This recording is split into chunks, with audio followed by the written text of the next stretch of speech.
This should be all good.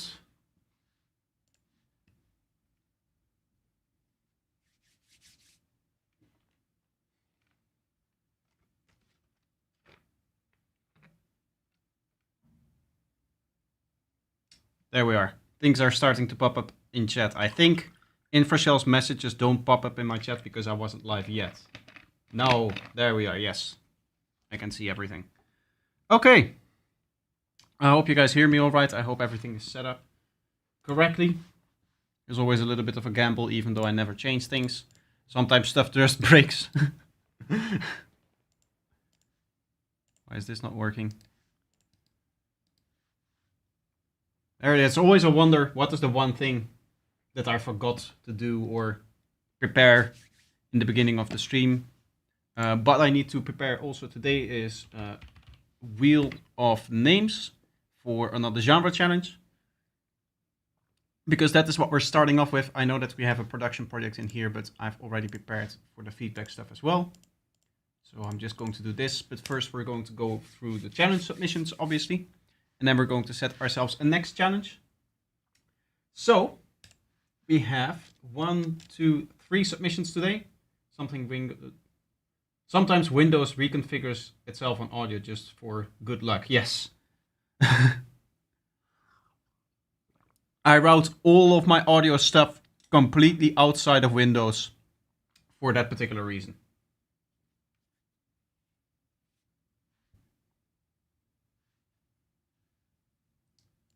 I'll have a few more seconds for the people to come in, but everybody who has submitted to the challenge has already joined. So I guess we can just get started with the challenge stuff, and then people will see that I'm live and they'll submit more stuff for feedback.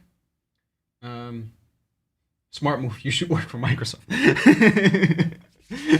In my job interview, they actually asked, like, what do you think about this and what do you think about that? And then I said, like, oh no, for my audio stuff, I have a whole different system that doesn't use any of the Microsoft stuff. And the guy interviewing me was giving me a hand, like, you kind of like you got the job, you got it. That's exactly what we're looking for.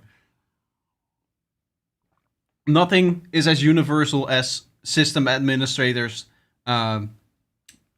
being mad on tech and drivers and shitting on all of that and shitting on Microsoft, shitting on Adobe, shitting on Blackmagic, all the guys that make software for us that we work with are all doing a terrible job at it.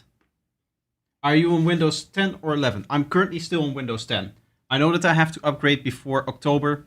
I am very, very scared to do it. On my job, I'm now running Windows 11. So I'm trying to get used to the system there, but so far I hate it. I don't see any reason to upgrade, and every new feature or new thing that they've added or changed, I hate. And it's just like from Windows 7 to Windows 8, basically, is the way that I would describe it. I don't know the Vista thing, because that was a little bit before my time. I mean, I was small when there was Vista, but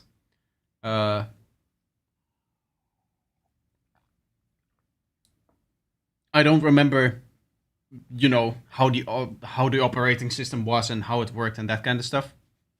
But I remember going from 7 to 8 and it being terrible.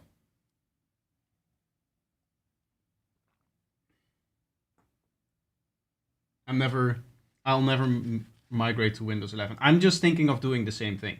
I'm seriously thinking of switching to Linux. I don't know how much of the stuff that I used is actually compatible with Windows or with Linux. And even if it is compatible with Linux, in what sort of a hacky way it is compatible with Linux and what that means for actual usability. Because there's a lot of stuff that is Linux compatible, but only kind of. Yeah, the downside of Linux is compatibility, exactly. There's just stuff that I use, right? The AW, Ableton, that kind of stuff. A lot of different plugins are implemented in ways that they only work on Windows.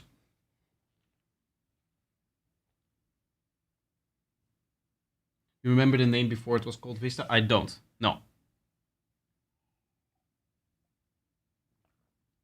I do remember that they were really, really proud of their transparent interface and nobody really liking it, and they're not really having done anything since with it. Which is good. Yeah, you guys still remember the stuff that was really terrible. I've heard similar stories about every operating system. Like Windows 2000 was really really bad apparently as well. But of course that was way before my time. And uh, server side, they had a few versions of of Microsoft. It's not even server side, right? It's no, it's not even Windows. I think isn't it called Microsoft Server something, or it might be Windows Server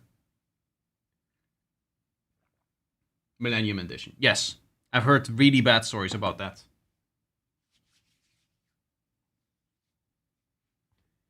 Longhorn was the internal codename for what would eventually become Vista. Yes, everybody hated it. I don't remember too much about it, but I remember it being slow. I remember the search not working, just like stuff not showing up. Speaking about search, if you ever have a problem with that, I would like to recommend the program Everything. Um, just search Everything, download, and you'll find the program, and it's amazing for finding stuff. It is much, much, much faster than Windows search in any space that you're looking for. So you can, within the time that you like search in one folder in Windows, you can spend that time.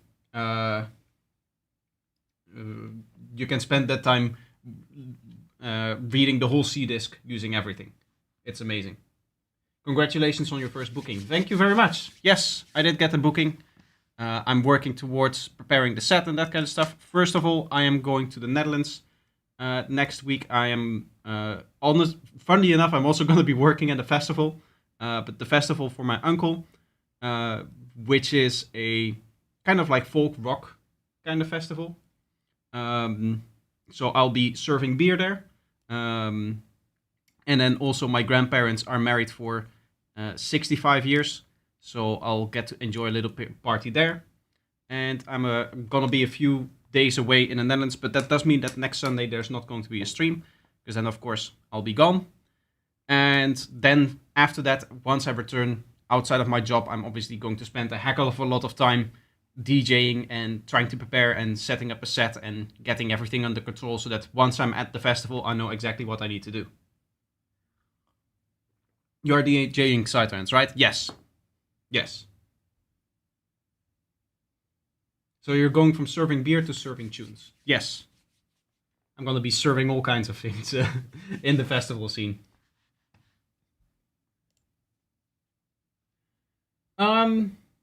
So let's get into the challenge. I do want to maybe rush it a little bit and get through the feedback as well, because I would like to produce a little bit as well today. Mixing drinks to mixing tunes. No, just beer. There's no mixing happening in that kind of party. It's just gonna be beer. It's just going to open the tap, and then the trick where you go one to the other, one to the other, and you have some person to the side actually giving you the plastic cups so that you can continuously serve. Beer plus beer is mixed. Okay, yeah. I won't argue there, but it's just gonna be one thing at the end of the day. Fuck with the people and mix beers. There's no time for that. You have to just fast get the beers out. Just open up the, what's the English term for that? The tap. You just open up the tap until you go from full fast to empty. Yes. That's the whole point. And then there's a tier system. I'm not actually the person serving. Probably, I don't know what I'm gonna do. But the person tapping is not the person serving, because you have two tables. You have the serving table, and then there's a table like in front of that, and in between is another person that is actually doing the serving. So you have one person just continuously tapping there. You draw beer from the tap. Yes, okay.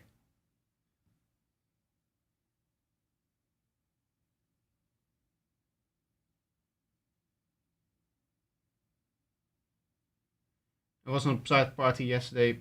It was fun for the first hour, but in my opinion, it gets boring after some time. I can't understand people who enjoy Psytrance. I can understand people who enjoy Psytrance. I mean, for me, I can go to a party, go to a festival that is 5 days, and just spend 90% of the time that I'm awake in the dance floor, and I'll have fun. I guess part of it is because I, in my mind, it starts to wonder what all of the synth settings are going to be for particular sounds. But also, I just like the music, so I can definitely see that.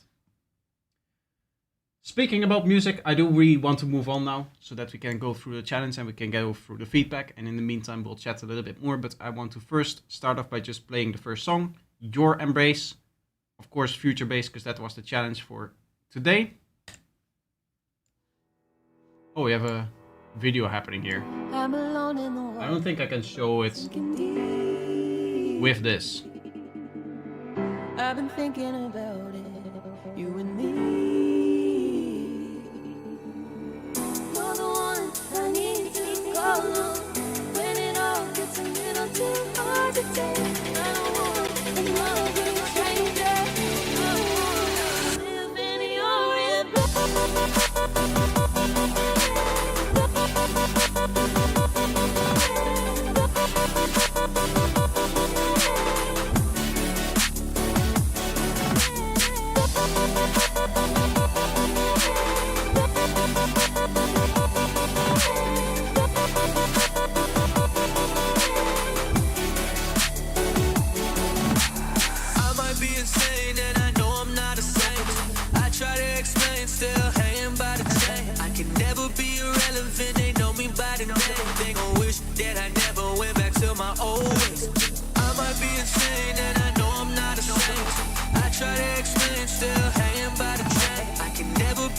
I did remember you talking about needing a hip-hop beat, so now I know where you needed it for. I've been thinking about it, you and me. You're the one I need to call on when it all gets a little too hard to take. I don't want another stranger. I wanna live in your embrace.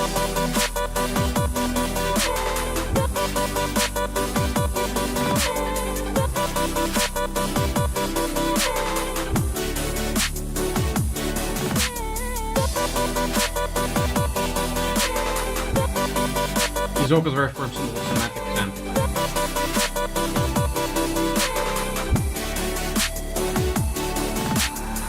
There's a good chance that I have them then. I didn't look for vocals, to be honest. I just wrote an instrumental. Maybe that is the way to go with these challenges. Just writing around the vocal, that can be a main thing, main element.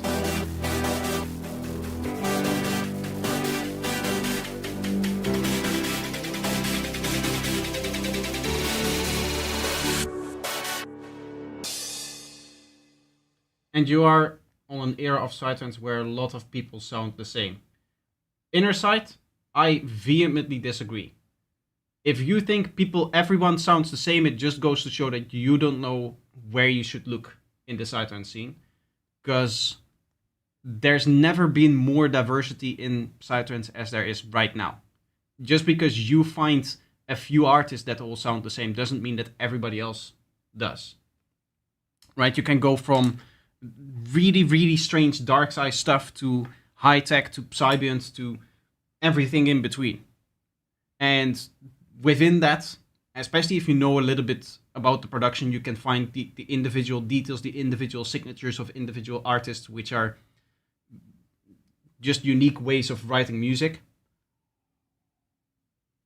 I hate this argument because it is usually, and I'm gonna classify a few people here, but it's usually a bunch of boomers who took acid in the 70s and are now nostalgic for an era that they could still return to. They could still listen to just that music, but instead they spend their times bitching on the internet.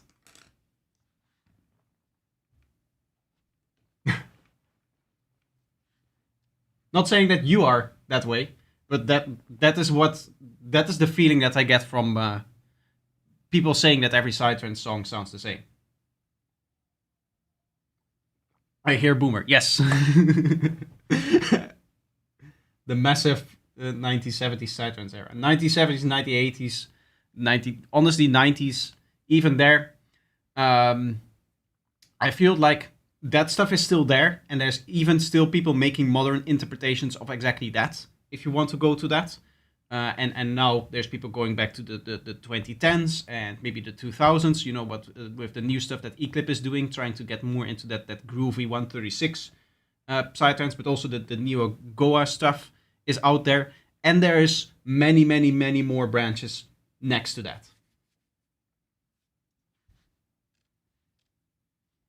Right, so you just have a lot more stuff that you could choose from, in my opinion. Next up, then we have my submission. Do you guys, by the way, do you want me to like give feedback and chat about the actual production quality of these tracks when I'm doing that? I usually, with the challenge stuff, of course, with the feedback, that is what I do. But with the challenge stuff, I usually just sit here and listen.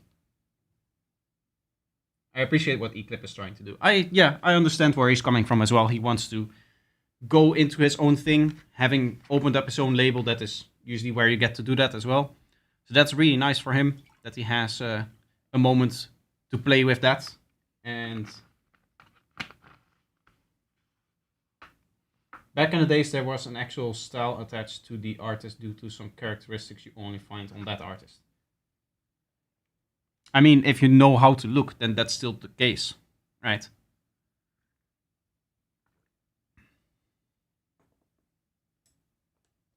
Like, listen to a Bliss track and tell me that there's a different person that does what he does. Since the tracks are short, just listen to the track and comment at the end. Alright, I will do that. So yeah, this is my track. I have a little bit of previous experience, but not too much.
Never heard of Future Bass track until 2 weeks ago. It is a very interesting, light genre.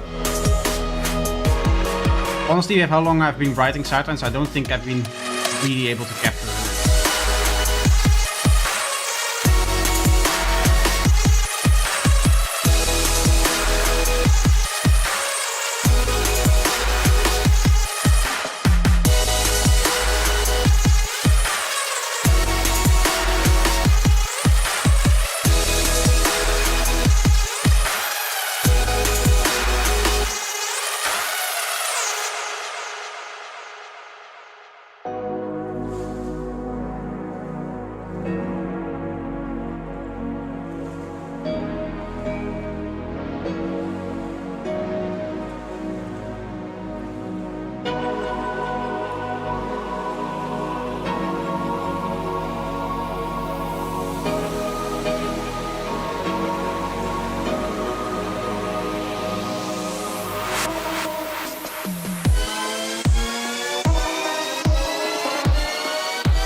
seems refined compared to what most.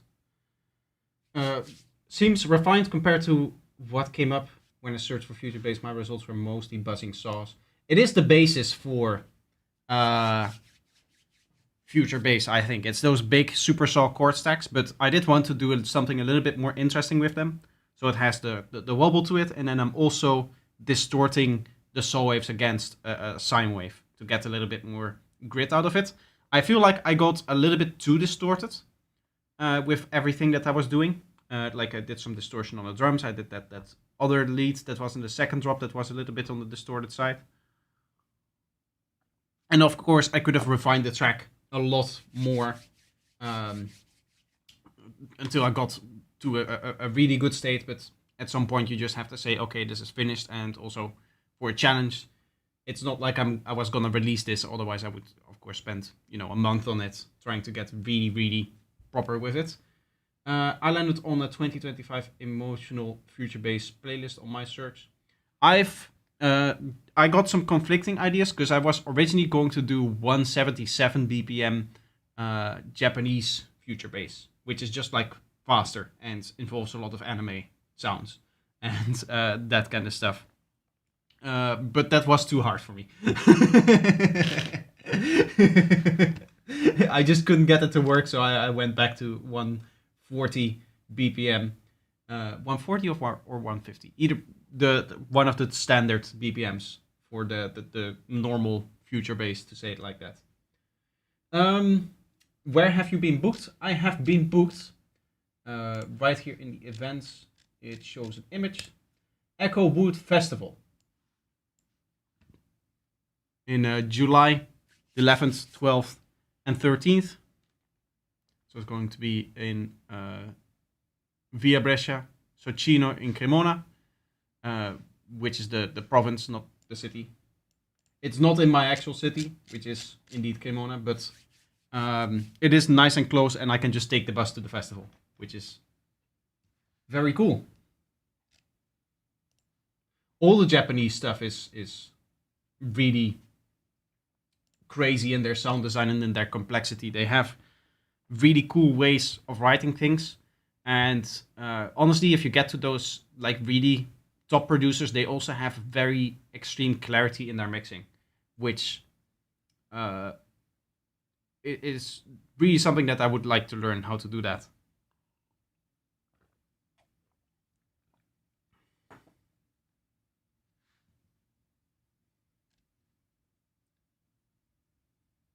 Everything in the Japanese goes to 11. True.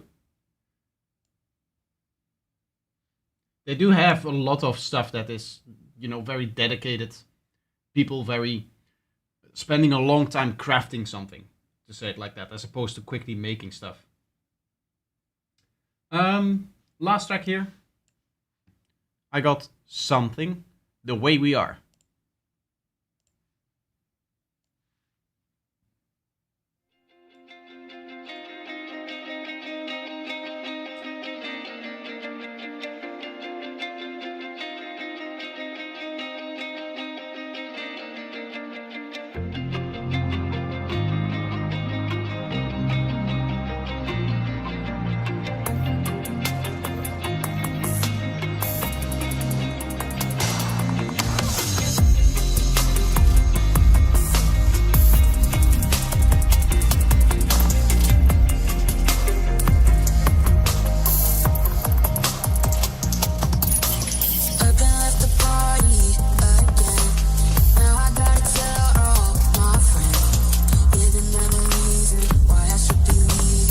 Very, very deep sound here.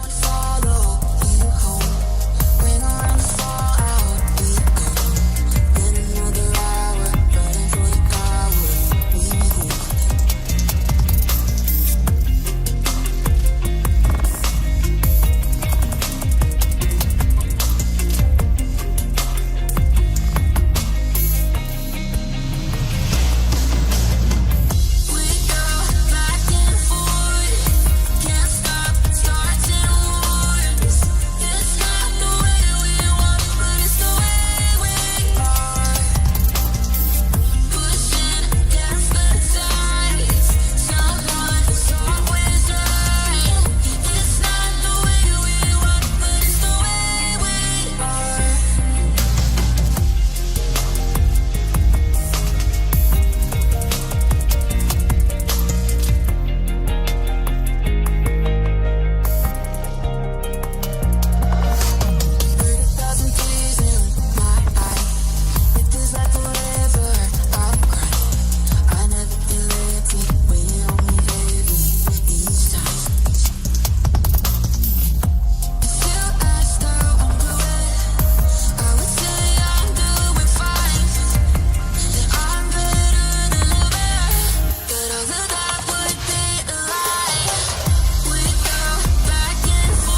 genre takes me back to 2012, the era of Minecraft tutorials.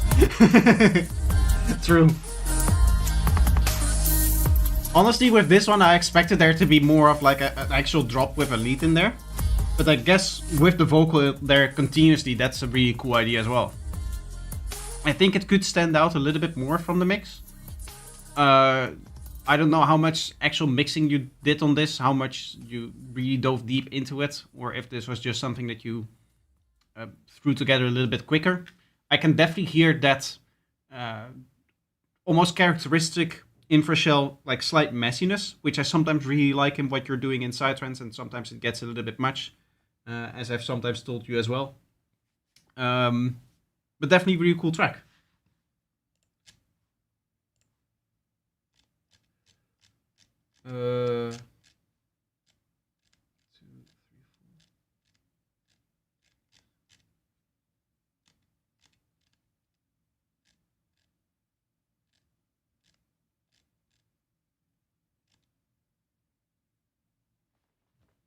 Okay, I guess that means that we have a challenge to do for next week, which is of course going to be another spin the wheel. This thing has been slowly spinning to the right of me for how long now?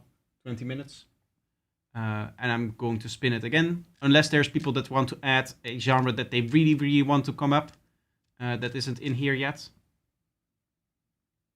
There's one VIP in feedback. Yes, I scrolled to him and just making sure, because I saw your message like 5th and 6th in queue, but I was like, yes, there's a add artcore. Will do. I don't know what it is, but that's the fun of these challenges. Trying to research. And metalcore. Is metalcore already on here? Yes, metalcore is on here. We combined it because metal itself, there's not going to be everybody. Not everybody is going to have access to the instruments and stuff to actually do that. Mentalcore. Okay. I feel like we're just making stuff up now. It's dubstep if you use orchestral instruments. Like acidcore techno stuff. Okay, cool. Metal, not mental. Yes. Yes, here we have metalcore, which is something different than mentalcore. But now we have both. So let's spin it.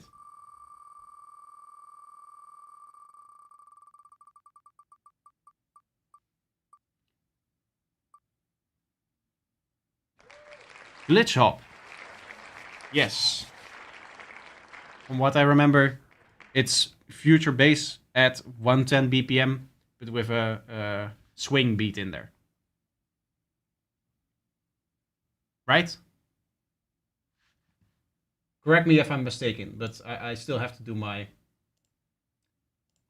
research and whatnot on the genre, what I have to do. This is not one that I just know what it is. Glitch hop. I'll take your word for it. Don't do that. Don't do that, because I don't know what I'm talking about here. Might be misremembering stuff or going off a very small direction within the scene, which might be much bigger. So I don't know if what I said was really correct or not.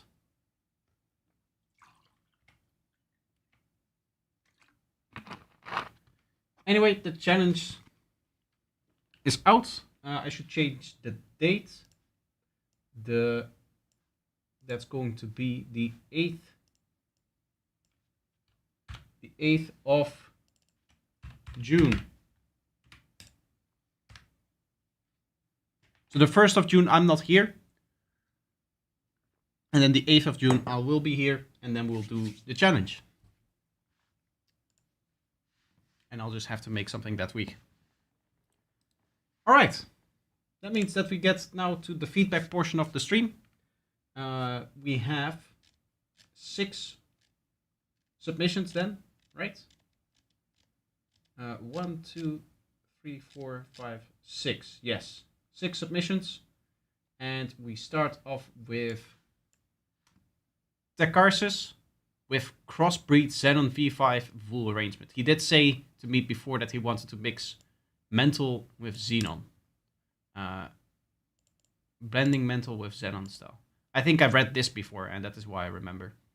I'm finally back after a long pause, and I'm finally reaching my goal of blending mental with Xenon style. I guess we're gonna hear what mental core is then. It's quite the challenge and far from finished, but we're getting there.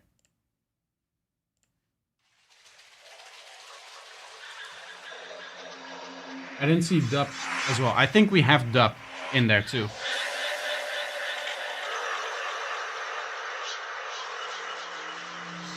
Fairly harsh beginning here.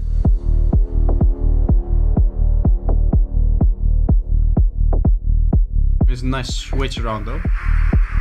Of course, nice click, clean, nice clean kick and bass. Not nice click, clean and bass. That's not how you say that.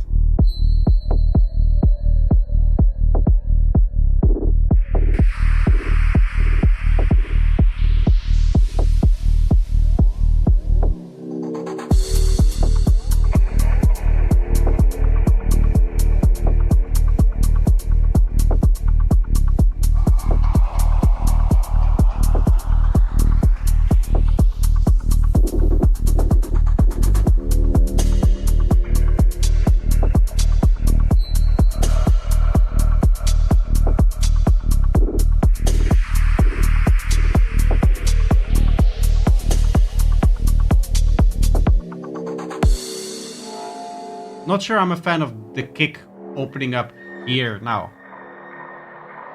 I would either keep it closed or keep it open from the start.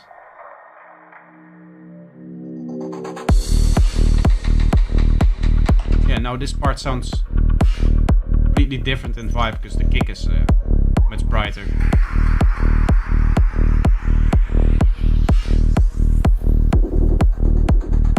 Can't complain if the Dutchman living in Italy sometimes messes up his English. Did I say something wonky?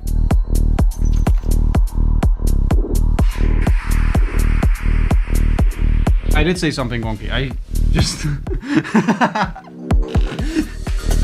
My brain is foggy. I just had a Joe Biden. Still sounding fairly Xenon-esque up until this point, so I'm wondering what the mental core aspect is, or the mental aspect is here. I do really like the vibe that you have going on so far. Not too aggressive, not too minimal.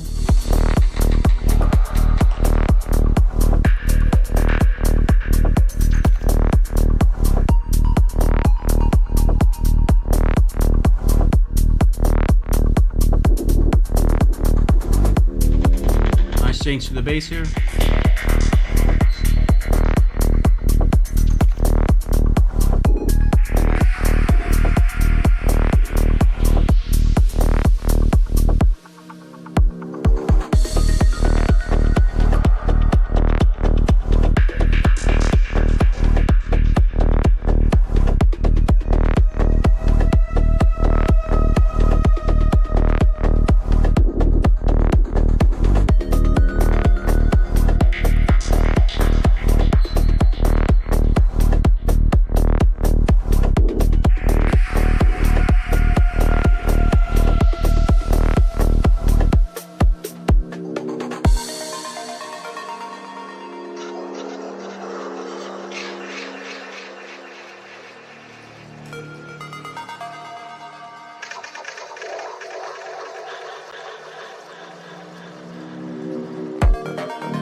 There we are.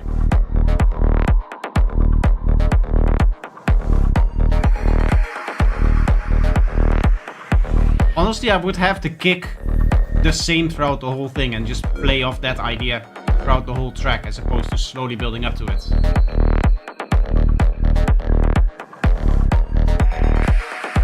Because I do think it kind of works with the Xenon style as well. You just have to really commit to it.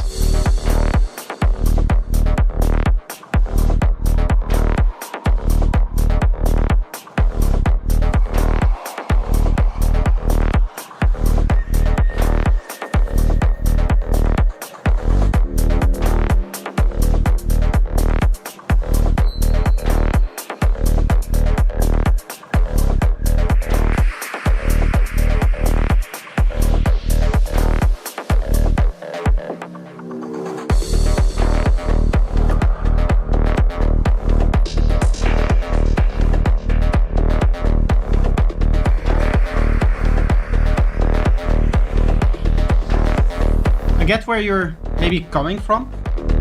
Like this would be a track that you could use to transition between the genres, but not really, because whenever in a set are you going to do that? Right?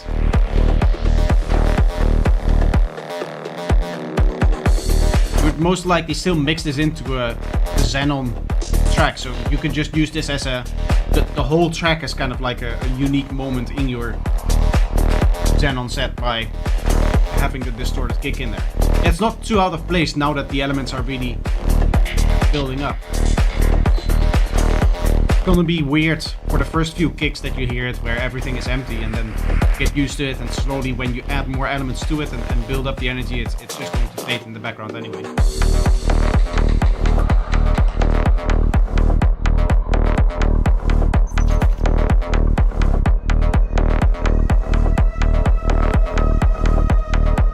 I feel like now that click is not vibing with the groove of the bass. I feel like the bass is a little bit more swingy, a little bit more laid back than this mechanical tack, tack, tack, tack, tack. Tack, tack, tack, tack. It's not that laid back, right, on the last 16 notes.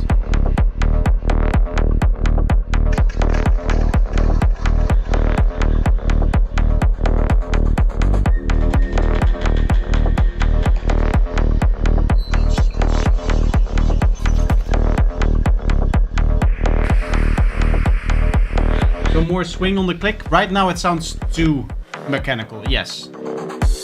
I would definitely try to make it a little, at least a little bit more groovy. You can do that by like not just 8 notes all the way through. And one thing to explore within that is to include a little bit of swing in there.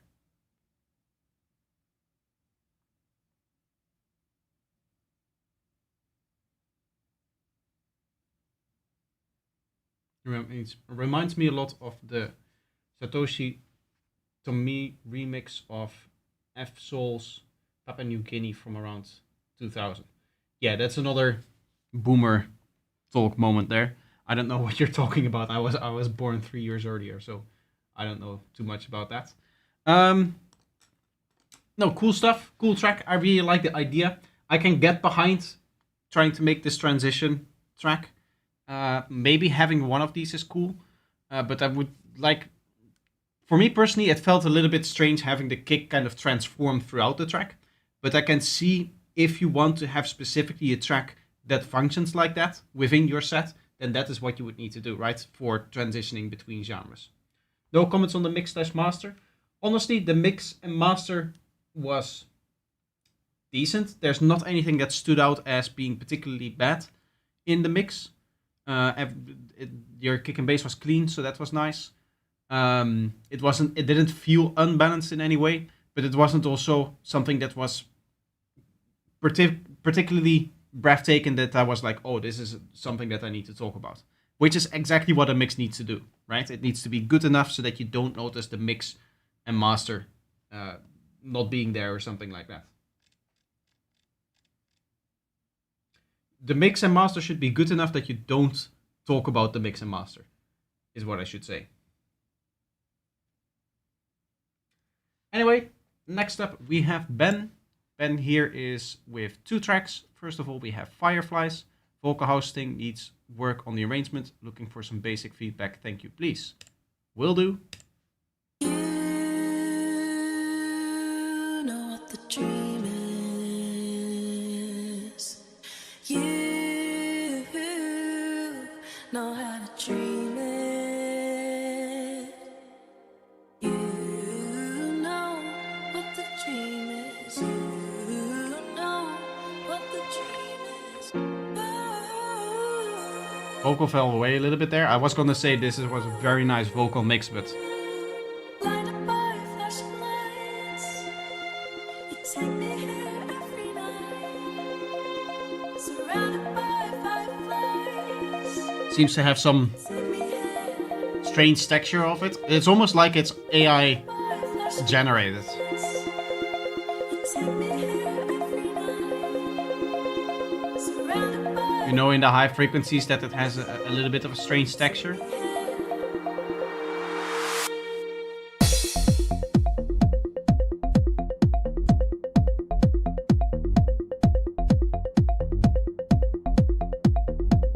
Not really what I was expecting, to be honest. Fairly wide bass, I'm not sure I'm a big fan of that.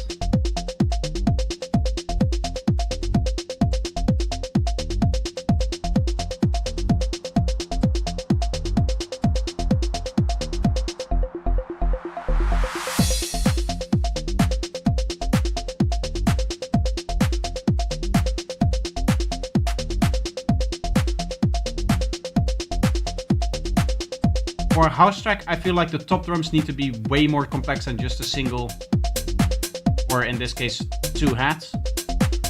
There needs to be many loops involved and percussions and that kind of stuff. Because this is really starting to get boring quick. And honestly, I feel the same for the melody thing.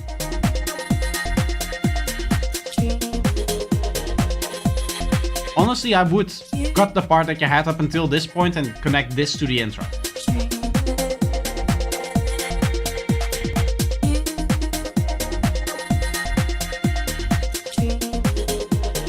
That way you don't have this art playing for such a long time either. Apocalypse Musical, how are you doing? Welcome, welcome. Sounds more like Balearic trance than house. Vocal came from BandLab sound.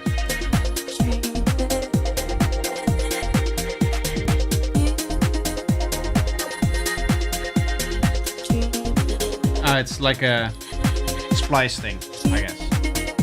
Well, maybe they AI generated it to get it on the website. I felt like there were some moments where the way she was speaking was a little bit fuzzy in the high frequencies. Maybe it just needs a little bit of extra compression, that kind of thing.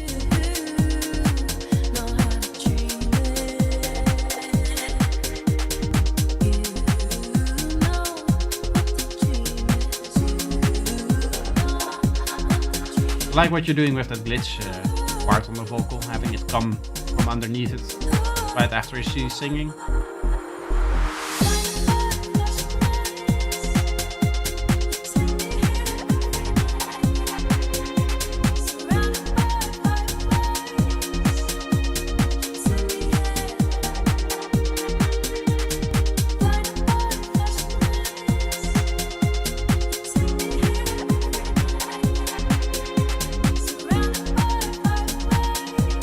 Honestly, in this part, the vocal can come out a little bit more.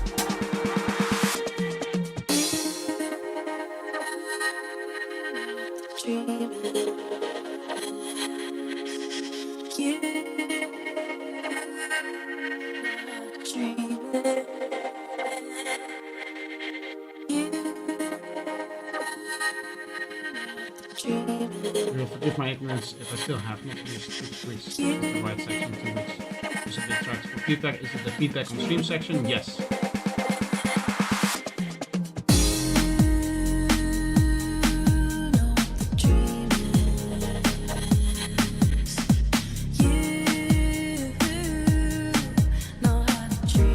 This is cool. Why did you wait so long to introduce this part?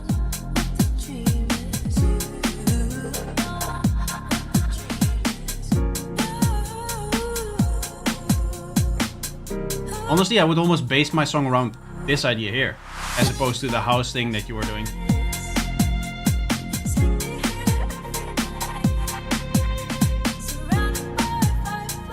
If you don't mind moving away from a house track, or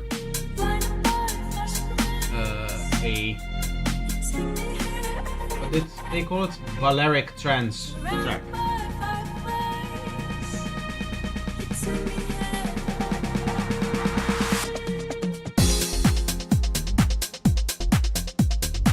I guess because this is a fairly repetitive part, you can make something like this work as well and just make it sound amazing too, of course.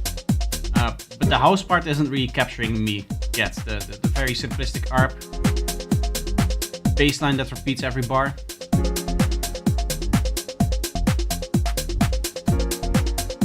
Yeah. The other parts moves sounds a lot better in my opinion.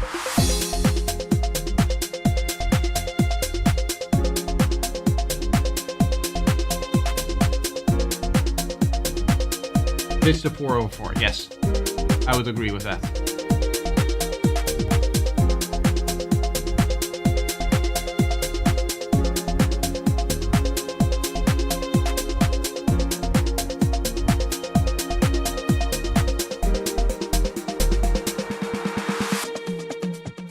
Also on the very last moment I really heard the power of the bass. In comparison to the kick, that bass is very deep. I'm gonna be honest here.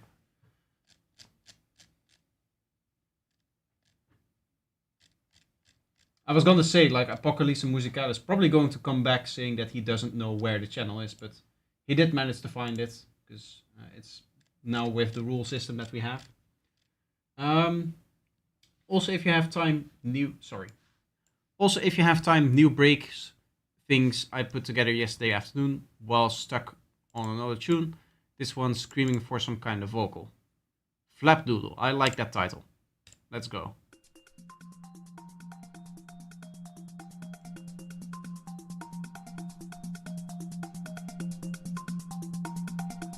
I hope I understand correctly. I don't see your tracks. My tracks?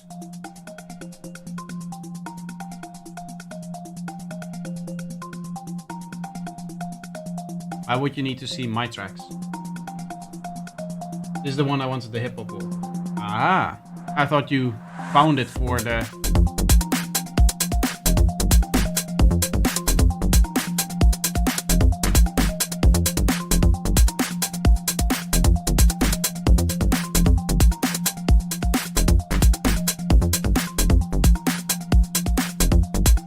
Honestly, up until this point, I don't see a need for a vocal. I see a need for more variation in the patterns, variations in the drums. Some cool stuff happening with that harp. Just a vocal shout like that is really cool as a main catchy element of the track.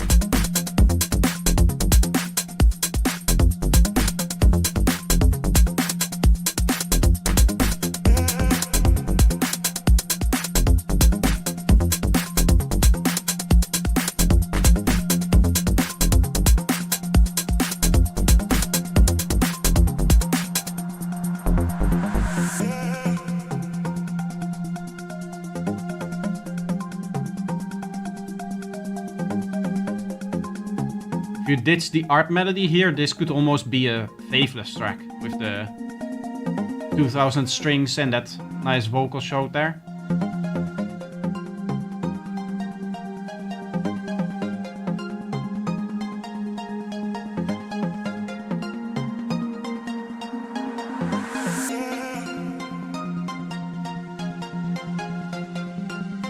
With a track called Nimdoodle on the B-side. I like that.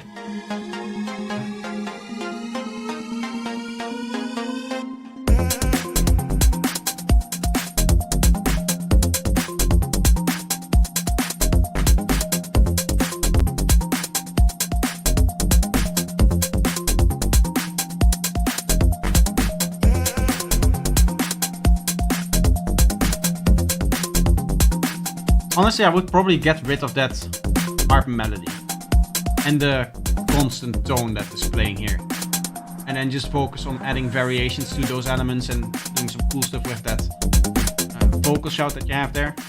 I don't think it needs an extra vocal, it just needs to be a little bit more varied, because I think the ideas that you have are standing out really nicely. It just needs to keep capturing your rhythm.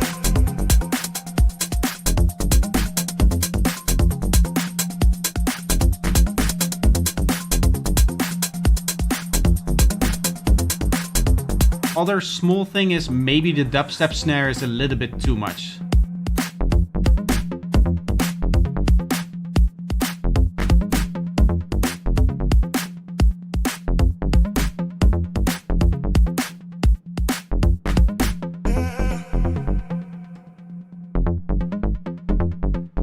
Do more with the existing than adding new. Yes, exactly. This continuous pluck playing in there, for example. I would get actually rid of that. And again, that ARP as well, and then just focus on removing the repetition from the stuff that you already have. That is really, really important.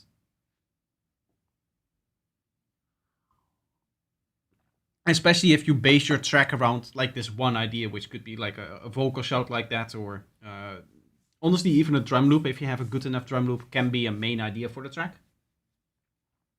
Just one track, or is it possible to send two? I believe you just read the rules on the feedback stream channel. 3 hours to get to that. It's not bad. That's not bad. 3 max, I think. Yes, it is 3 maximum.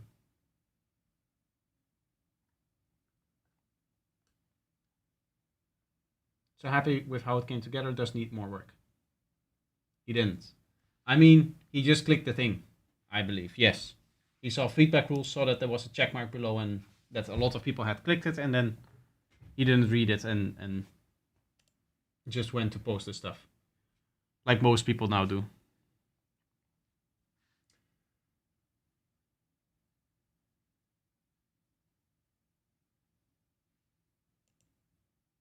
I guess it just moves the problem forward one step. You can't win. Exactly, yes. People are going to see that there's a reaction here that many people have reacted to, and they're going to like, oh, I have to click here. I know how Discord works. You have to click here to get access to the channel that I want to post into. Let me get into the channel that I want to post into without reading this.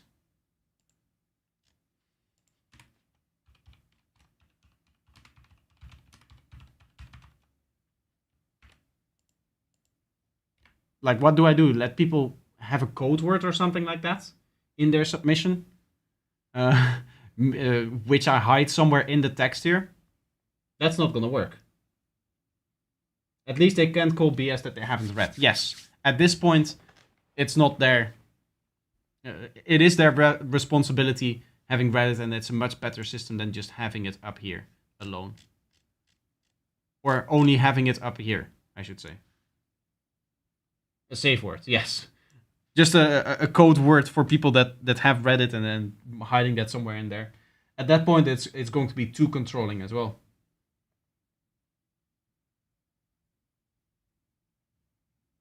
Force them to rewrite the whole rule set in order to post, yes. That would be the that would be the way to do it, yes.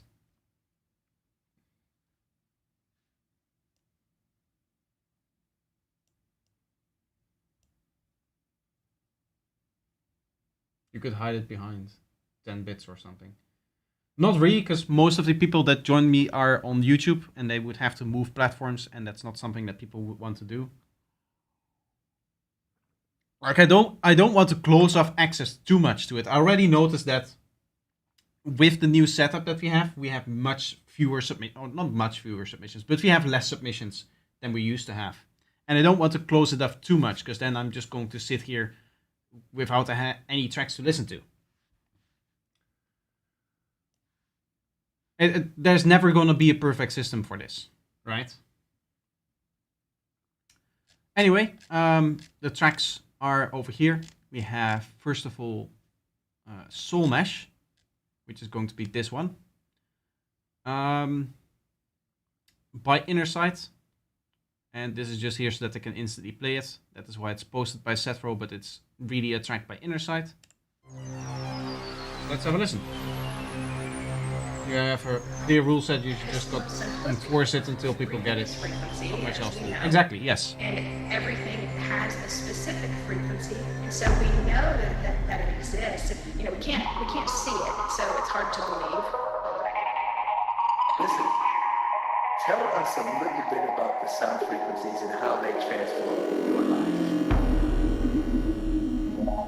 You're not really writing around the vocal here. Everything is vibrating. I feel like you had already written the track and then was like, oh, I need to add a vocal, so you just dropped it on there.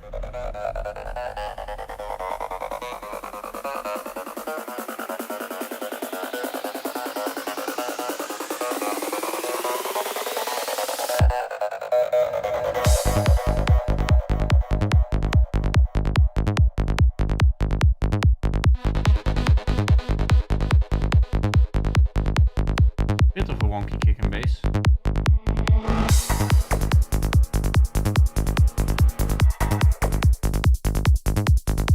I like that. That one sound that is reverberating.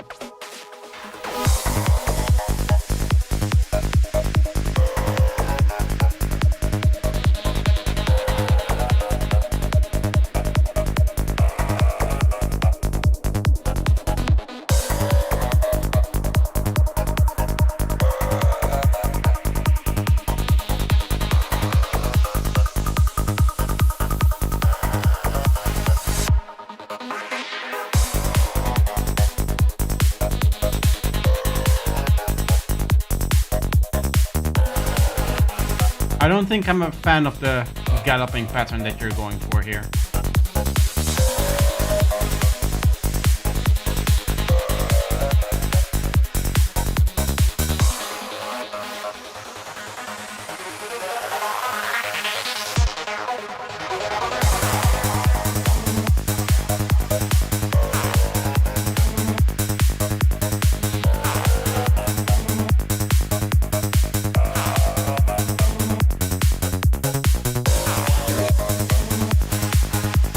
I also think I'm not a fan of the high octave for the bass. I would lower the octave of the bass that you're playing here. I don't know why you have this jumping up kind of idea here. I've heard Tristan do it once for like just this note and then having this one go down again. That is a decent groove, but I feel like this is just too high.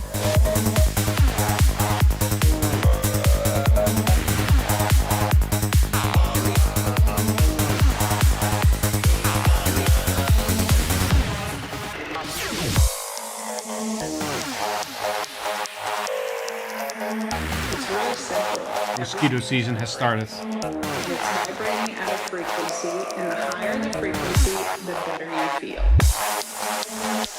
Boomer to boomer communication in the wild, it's just amazing.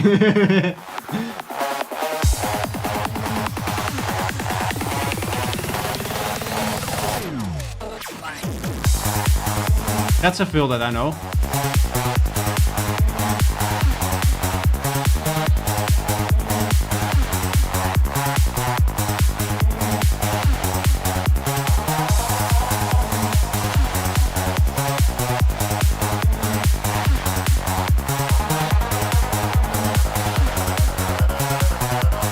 It's morning full on, so it's usually in the high notes. Honestly, style-wise, you're a little bit all over the place. Some elements sounds like they're really inspired by like New Goa or something like that. Whereas others are... It doesn't feel like it's all one track. Sound design-wise to me.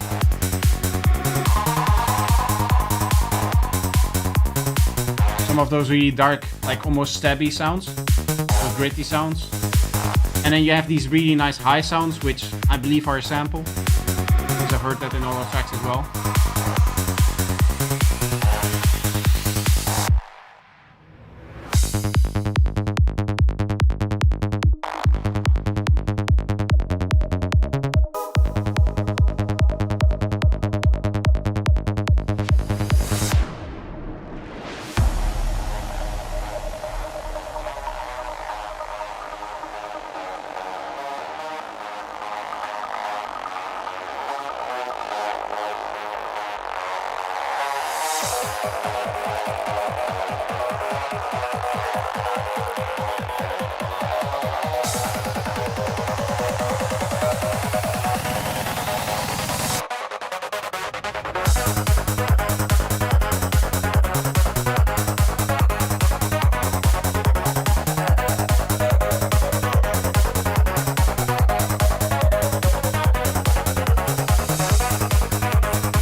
This feels a lot more cohesive already.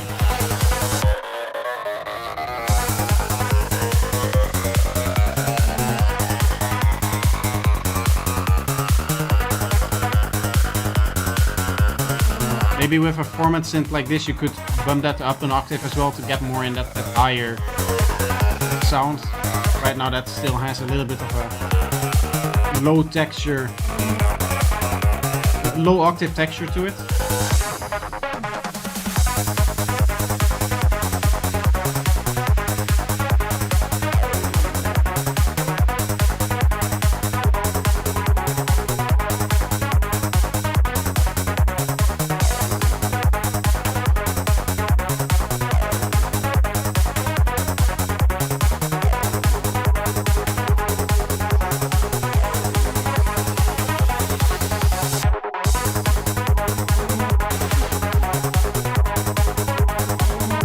These sweeps and these vocal things, they feel like they're not really belonging in this track, in my opinion. If you wanted that more happy, higher sound, then that is what I would fully lean into, and I would try to remove these slightly darker sounding sounds.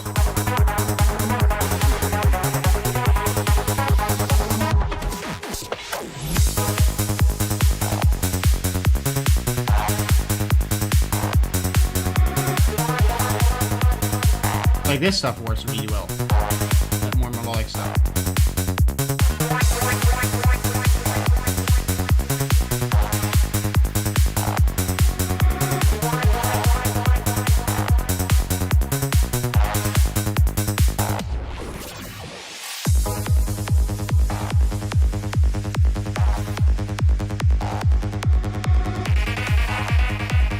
Different kick drum in the very end. Why is that?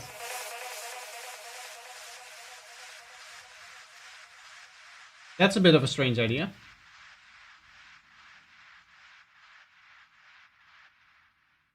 But don't get it twisted, I like the track more than I dislike the octave of the bass. Same here. Very cool ideas. Very cool track. Just needs a little bit of work on, in my opinion, really finding out what it's trying to do and what its main idea is. I feel like you're trying a few too many different things, like the very glitchy sound design that sometimes happens in the fill. I shouldn't say sound design because that's just a sample. But all of that glitchy stuff doesn't really fit the theme of the track, I would say. That's more something that I would expect in like an Electric Universe track, as opposed to a more happy, uplifting kind of idea. But overall, once you get the cohesion right, I think you're onto something cool here. Next up, we have the other track, again by Innersight here, Space Drifter. This guy here. And again, I'm playing that because Sephiroth gives me tracks that I can just instantly play as opposed to have to wait for.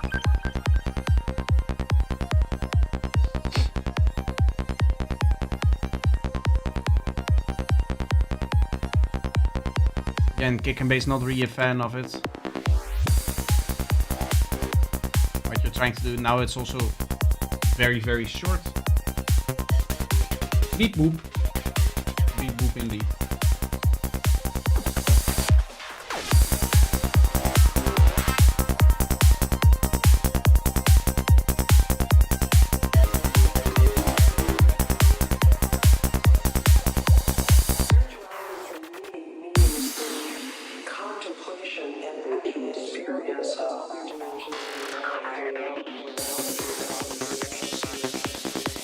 Vocals should definitely be louder if you want to have something like that in there. But here again, it feels like it's the synth and sound design and the way that you're arranging even here with these gritty, slightly distorted sounds, it feels like the kick and bass really doesn't work with it.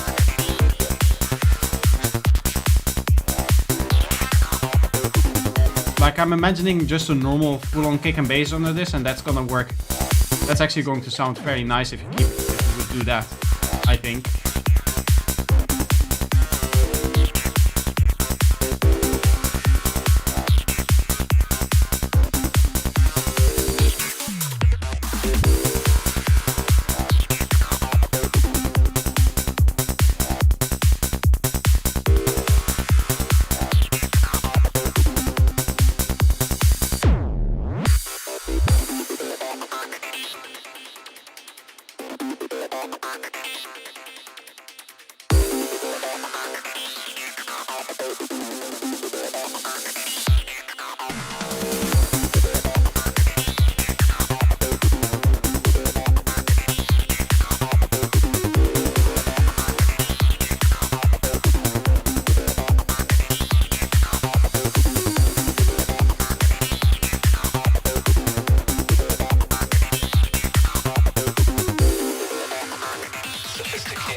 Feel now like this element is playing for too long here. After that vocal, it should probably stop and go into something different as well, because otherwise this one gets boring, especially with the fact that it's a very standard pattern of it just going up and down. But even if you change the pattern, then having the vocal that cuts it up and then going back into it is a bit of a weird choice here.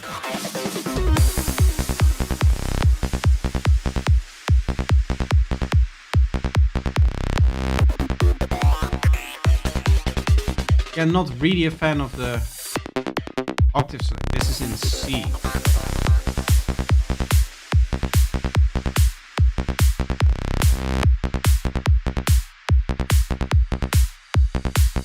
That's a bit hard to make that work. If you were, I would go lower with the octave to get the darker feel, but then you're writing in C, which is really, really hard, and that lower octave is definitely going to sound wonky. Is it too late to tune up everything to D sharp and then tune your bass line an octave lower so you just get that nice darker feeling out of it? If not, then that is what I would go for, probably with this one. There's a reason why a lot of that darker full-on stuff is in D sharp, and that is because it's a really easy key to work with in that lower area of sidetrends, right? The D sharp and E tend to work well for that darker stuff. And then you have your F sharp, G sharp, and A sharp for the slightly brighter stuff. Those are the main keys that people seem to write in. And I think it's for a reason. I think that is because they sound the best for sidetrends, the darker stuff and then the brighter stuff, respectively.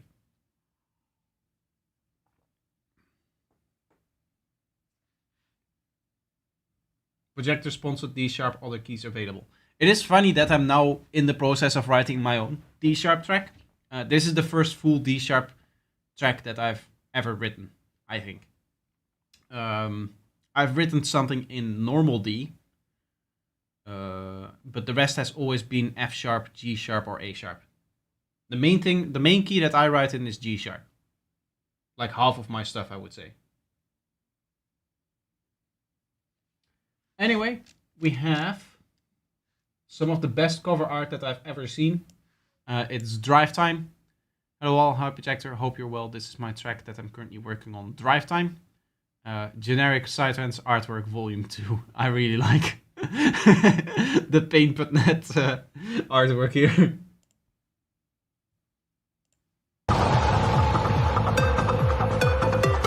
A little bit of a brutal start. Big impact on bass with rumble. Not a good idea. There's a lot happening here as well. Fairly bright and or loud in this area.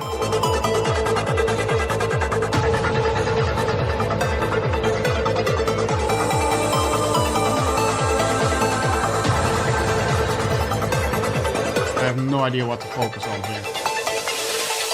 This track is all over the place.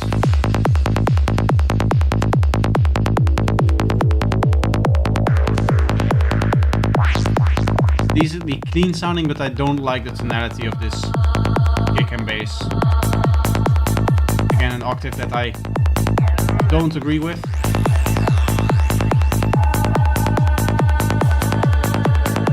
It's not so much the octave, it's the fact that you're in A sharp and focusing very hard on the second harmonic as opposed to the first. Usually in A sharp we take the second harmonic a little bit lower because it's already such a high key.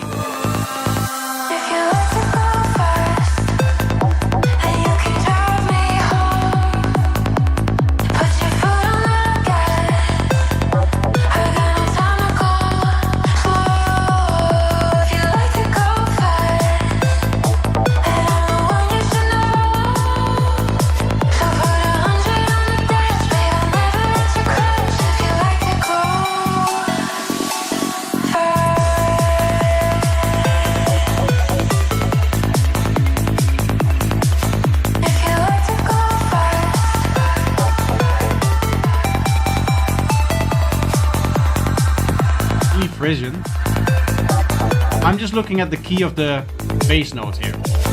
I don't know enough to talk about the key of the actual track.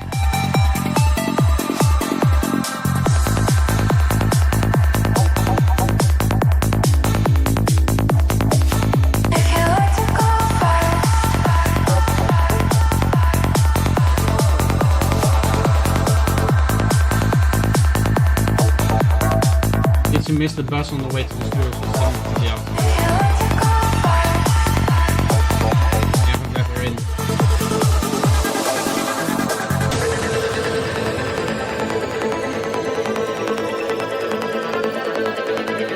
It's a strange combination of elements that are happening here.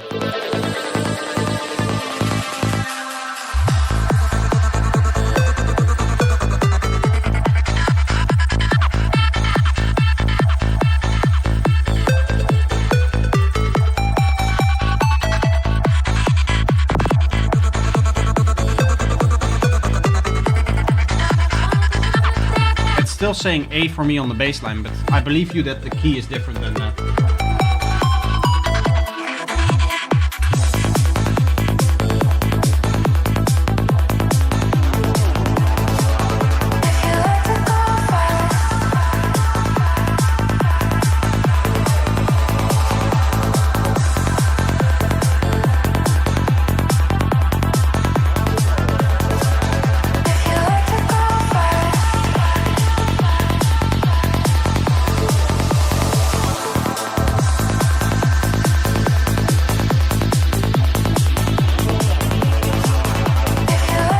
Overall, the track mix-wise is like, I mean, there's so much happening that I would first declutter this track a lot. Honestly, I would remove the vocal. I don't feel like this vocal works. Second thing is your kick doesn't really hit a nice sweet spot, which is this bass area here between 30 or between 40 and 50 hertz. That is usually where the strong bass comes. The mid-range is very heavy. That is also because there's just a lot happening.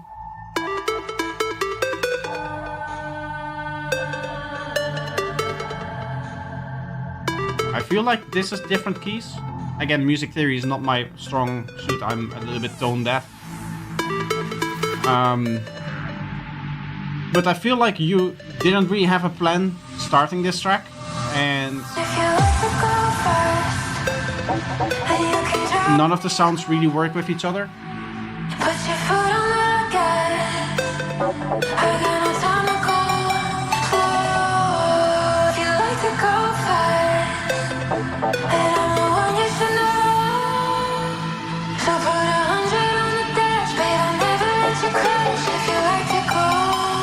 Yes, you are, yes. Great feeling, this track, intriguing, psychedelic, I like it. I disagree. I don't like it. Doesn't really know where it wants to go. It feels like it. There isn't really any planning going into it. It just kind of happens.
Michael desperately wants to be in a liquid drum and bass track.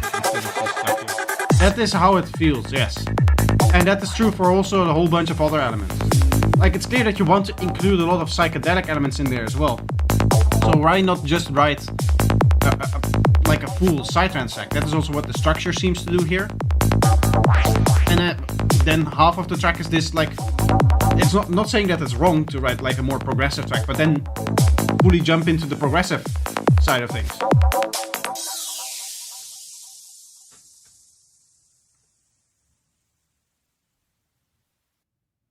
Yeah, this is not it in my opinion. This is not it. What I would do is, honestly, listen to a lot more psytrance. Listen on your system, an hour a day if you can afford to, maybe in the evening. Listen to a lot of psytrance, and before jumping into a production, listen to an hour. But do that every day for a year, and you're going to know what sound psytrance is supposed to do. And then you're also going to know, like, if I want to do a track with a vocal, how is that going to work? If I want to do a track without a vocal, then that is going to work. If I want to really dive into the psychedelic stuff, what is that going to need to sound like? If I want to do something a little bit more progressive, what is that going to need structure-wise and sound-wise? And of course, that means listening to a whole bunch of different variations of psytrance, a whole bunch of different subgenres of psytrance. But it feels like you're just arbitrarily mixing ideas and sounds that you came up with on the spot without really any form of a plan, to be honest. There are so many sounds together. I like it even if sometimes simplicity and less does make it more. I also tell myself that often, insert too many things. Yes.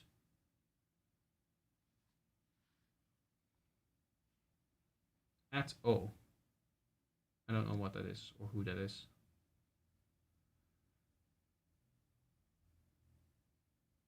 Feel free to give me the vocal for liquid drum and bass track. I'll treat her gently.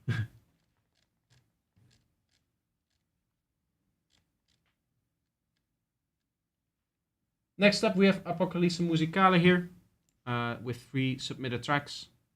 It's been a while since he submitted, so let's hope that he has improved some of his stuff. I do remember him having a very distinct style of trying to do too much.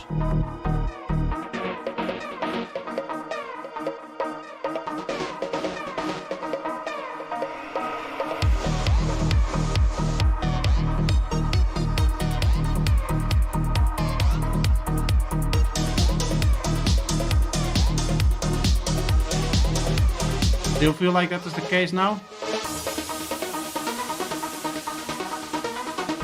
Just with this intro.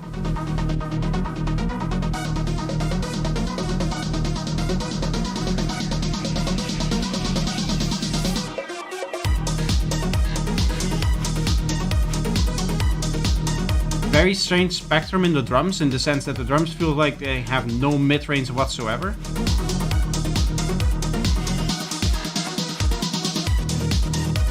I could turn this up, by the way.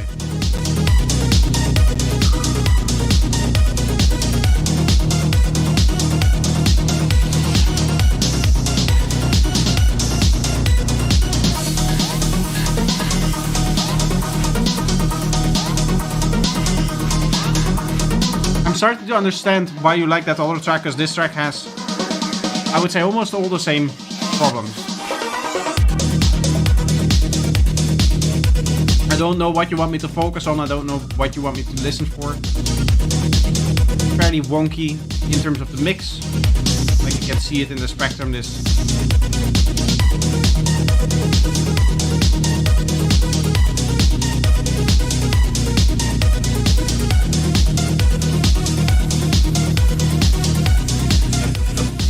Yes.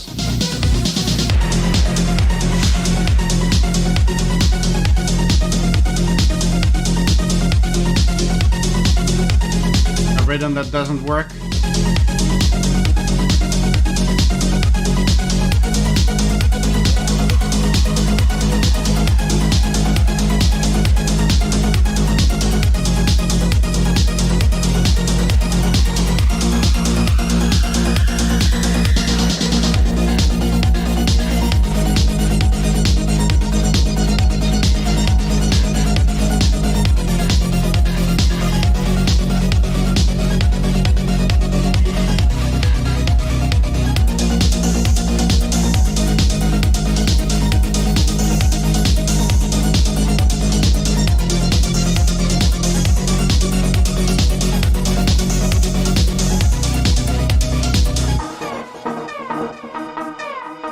I always have a tendency to lower frequencies of many instruments around 2.5K, but that was the loudest, some of the loudest part of the track. Oh no, I guess that was higher. I guess that was like 7K-ish.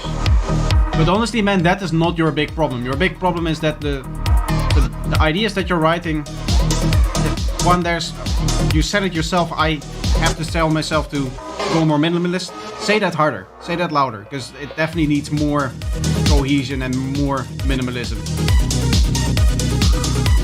Like there's this chord transgate playing through everything that makes the melody very hard to hear.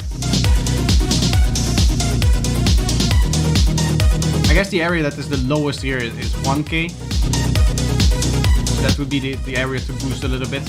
But even that, like fixing the mix here, not gonna happen because there's too much going on, and what is going on has no cohesion with each other.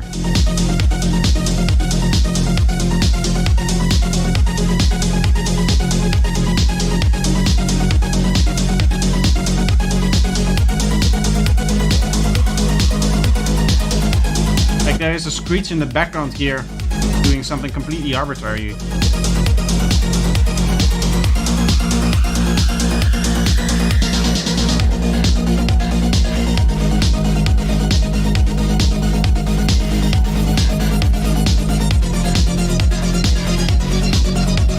I feel like every few seconds you flip a coin on what the key change is going to be.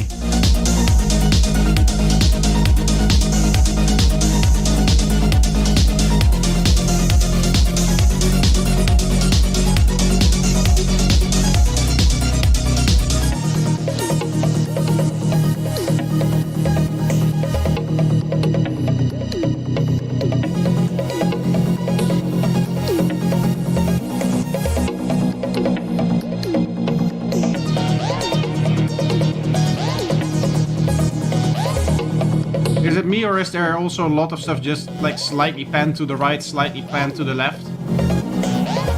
Like this melody that plays here feels like it's panned to the right.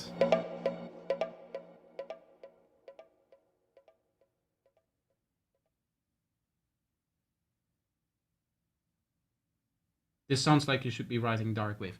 I don't know what it is that you should be writing, but the way that you should be writing is definitely needs to change.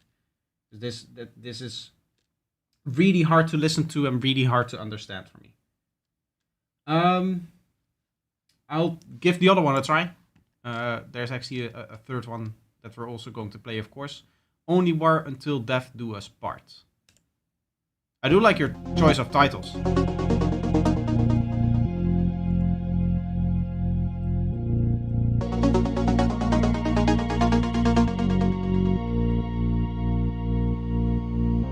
It's already a better start this. I like this.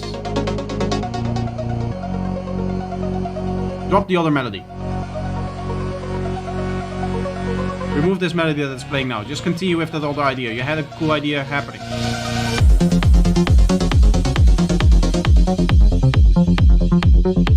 That's a really wonky sounding.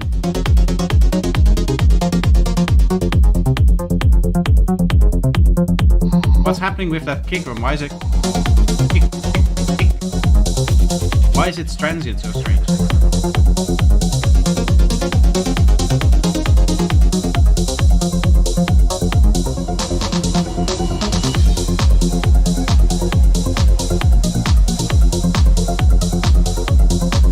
The massive reverb on the hats. I would remove that completely. I don't know what you're doing with that.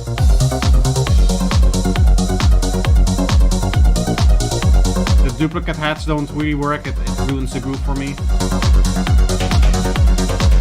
The closed hats are panning left to right, which sounds really wonky. There's nothing in the middle helping it stay stable.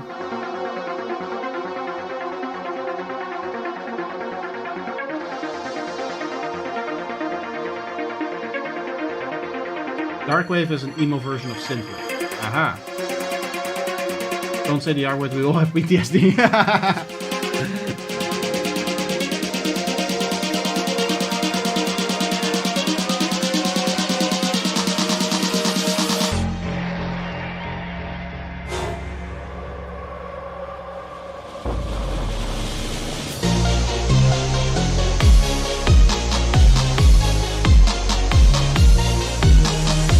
was a very cool moment, but the way it transitions into this has nothing to do with what just happened. We had very dark impact, and then we go into a very strange, happy sounding melody with a...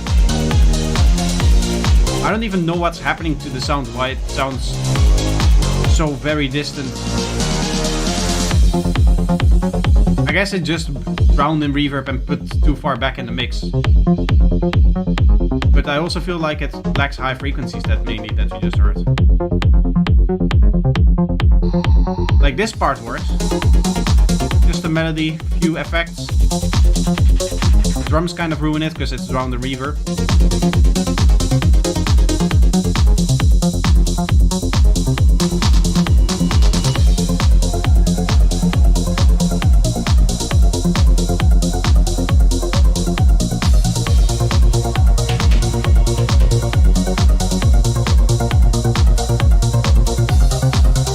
Honestly, bro, Apocalypse, you should probably listen to a lot more of other people's music, because I feel like you've been submitting on and off for like 2 years now, submitting the same stuff, the same music, and it doesn't feel like you're improving a lot. You're just making different tracks with the same kind of mistakes. I don't really know where you want to go with this music, what you're trying to write. There's no consistency in this song. It feels like a lot of AI generated bits joined into a single melody. I just kind of feel like that, right? I mean, it's clearly not, because there is some consistency in like the drums that are used and that kind of stuff, and the kick that is used.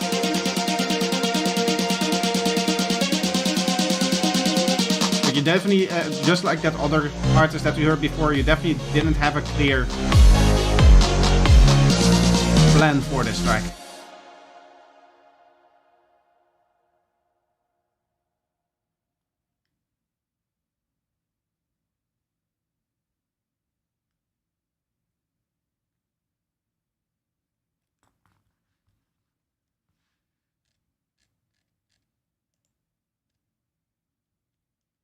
Yeah, honestly, I don't like what you're doing with your music.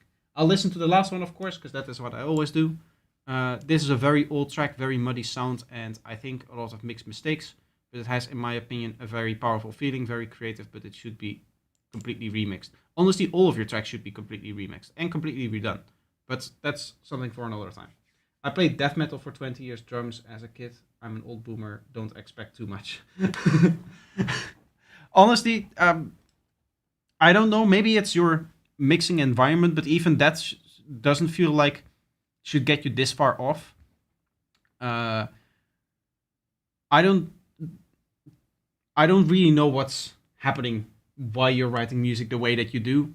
But even as somebody that has written other kinds of music, like metal, in death metal, there's still your main guitar, your backing guitar, which is doing a rhythm, and then you're going to have your lead vocal, and they're all going to work together to get the same groove across, right? And then the drummer is going to reinforce that groove with the drums that he plays. I think this chat is full of oldies. I think so too, yes. I cater mainly to a demographic of people that are sitting in a retirement home. At least that is what it seems like. But yeah, so that's not really... I wouldn't say it's like an excuse. I feel like there's something systematically wrong with the way that you're writing music. And you should listen to a lot more of other people's music in whatever environment that you're working on.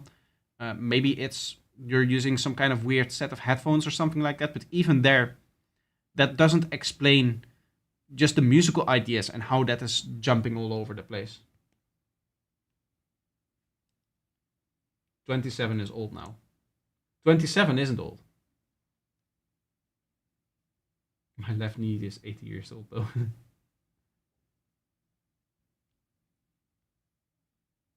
I'm from 1973. I mean, there's probably people that are older than you in this chat. I don't know exactly what their ages is, but I feel like I do cater to an older audience. Very much so. You only say because you're in that ballpark projector. I only say that because I'm exactly that age. You could say that pre-2000 is old now, right? To me, it doesn't feel like that. I think after 30. I think after 30 you can officially say that you're old. And that is also when I've heard a lot of people have that feeling sinking in of, holy shit, it has been 3 decades since I've been put on this earth. And therefore I'm officially going to say that that is going to be the moment that you're old. And before that, you're still going to be a young guy. Okay? Can we make that distinction, please? Can I still feel good for 2 more years? I'm almost 28, guys. Can I still feel good for... You got 3 more glory years then. Joke's on you, I'll be 24 in... Or 24, 28 in a week and a half. I don't have 3 more glory years. I have 2 and a bit. And even then, they still have to turn out to be glory. You never know what's around the corner. Anyway, Medusa's Gaze, let's have a listen before we dive all the way into ageism and that kind of stuff. You're about to be in the coffin market.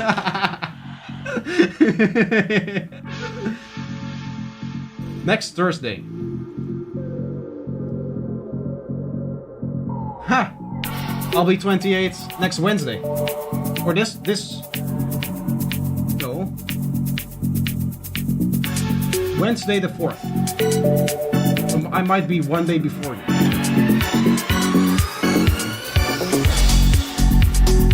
Or not. Maybe I'm after you and then I'm going to claim that it's better to be younger.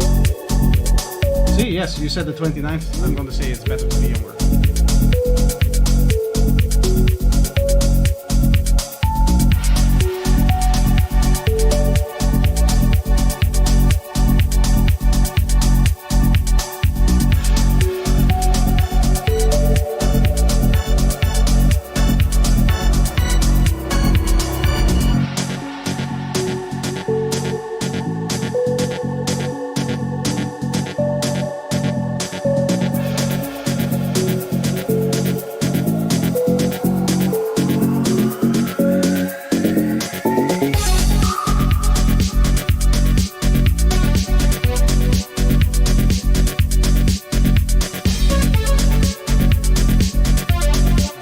That I don't get. I guess you're starting off on the wrong foot with the track, because what's happening with the kick drum? Why are all of her kick drums sounding like that?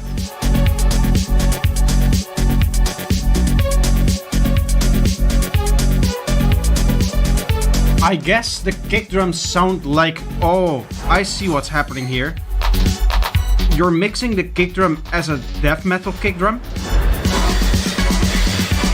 Because that's what kick drums sound like in death metal. They have just around 4K and then the bass. And then you're going off of that to do everything else in the track.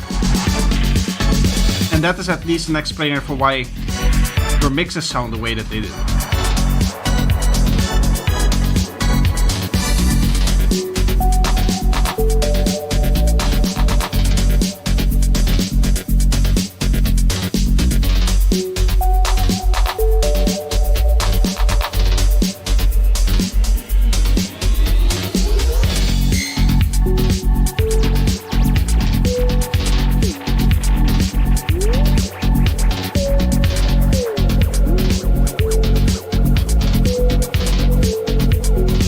Still way too much stuff happening here.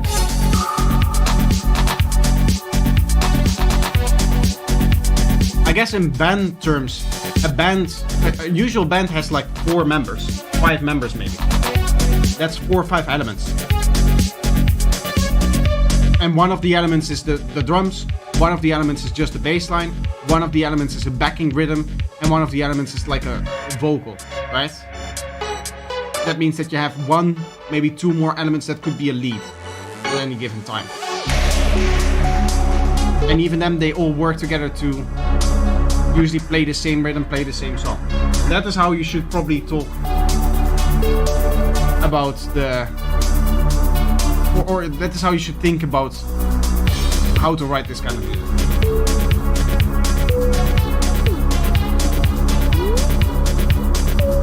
mistake, decade group and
random bassline changes, random groove changes.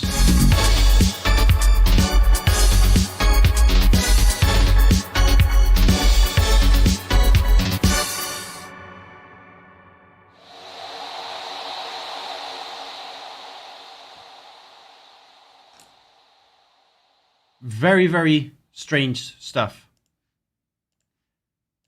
Just for reference, this is a psytrance kick, so this is going to be a very clean kick, but it's going to nicely go through all of the frequencies.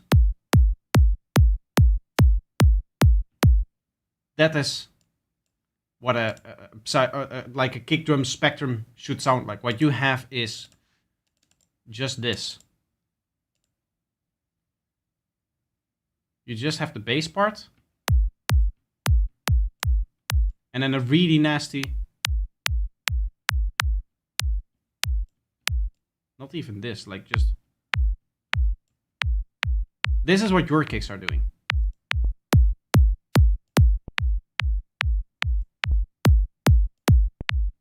I guess more like...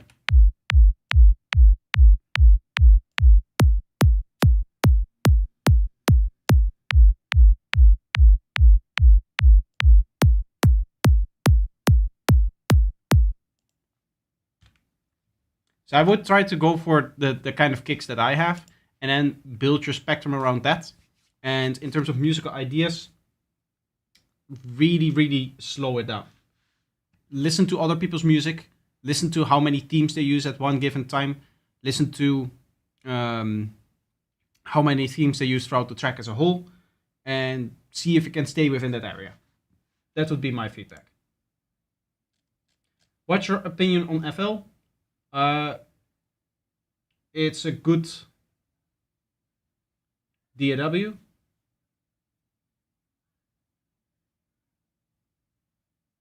I love all music except commercial music anyway.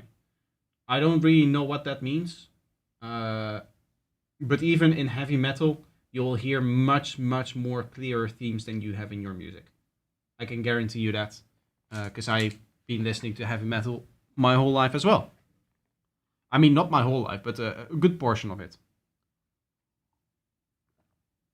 And in heavy metal, the main element that you're going to have is going to be your vocalist, and then there's going to be a guitar rhythm that is really going to be underneath that is just going to be playing a simple groove for the singer to sing on. They're usually going to work together towards the same groove. The drummer is going to interact with that groove as well. The drummer is going to play something that also works with the groove that the guitarist is playing, or the other way around, depending on how they are writing stuff, of course. And then there's going to be a lead guitarist, and the lead guitarist is literally going to play usually around the vocal, in the sense that you're not going to play a solo while the vocal is singing something, right? You're going to play your solo in the part where, okay, the rhythm guitar is going to play, you're going to have your drums play, you're going to have your bassist play, and the vocalist is going to step back for a second, and then the lead guitar's job is to riff out there and to play an actual solo there.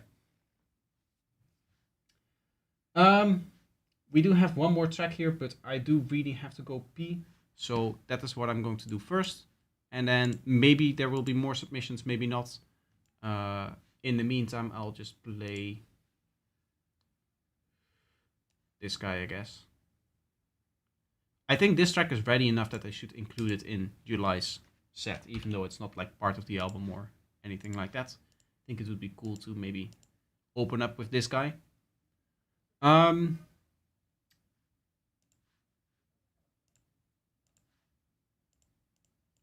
There, and there. And now if I hit play, this should all work. And then I'll take a quick break and then I'll be back.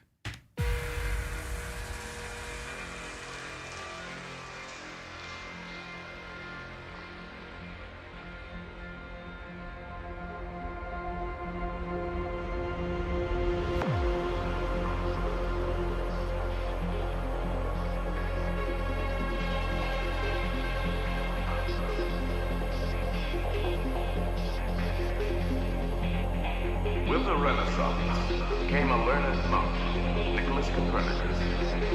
He proved mathematically that the Earth was not the center of the universe, but was merely one of many planets circling the glowing sun.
So that's something I'm working on. Hopefully Projector will stop it halfway through and ask for a rewind.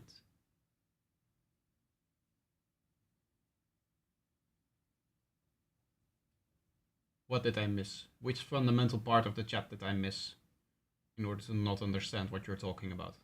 I'm looking forward to the Garage Vibes. Got my Louis Vuitton hat back out, especially in my bottle.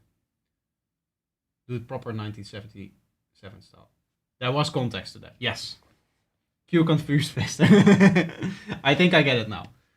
You do have to wait a little bit longer because the rules are, because you're a paying member, you get to go first. Unless you don't want to, then we can go into the garage stuff. The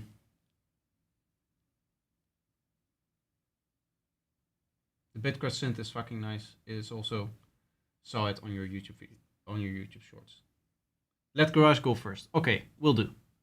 So this is Wave Music, apparently UK Garage W Wave.wave, Wave.wave by Fulado. Also, thank you for the compliment, by the way. Spongolos. You ever just sit in the dark? No music, no noise. Just the sound of everything you lost echoing back at you? I used to think time would fix it. That the pain would fade like old photos. But some ghosts don't leave. Honestly, if you were going to use AI for the vocal, don't use the one that they use for every other short or every other TikTok. Groove is nice though.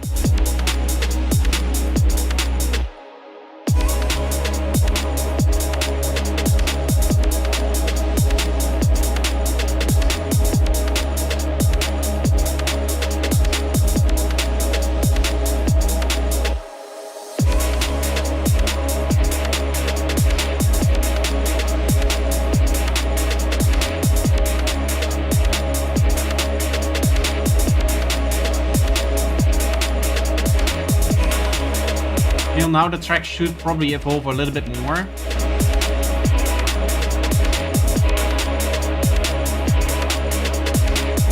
We've had the same drum groove, we've had the same fills. I heard that there was some stuff changing in the mid-range, like a vocal thing being added, but it was so drowned in reverb that I cannot really hear what it's doing and how it's altering.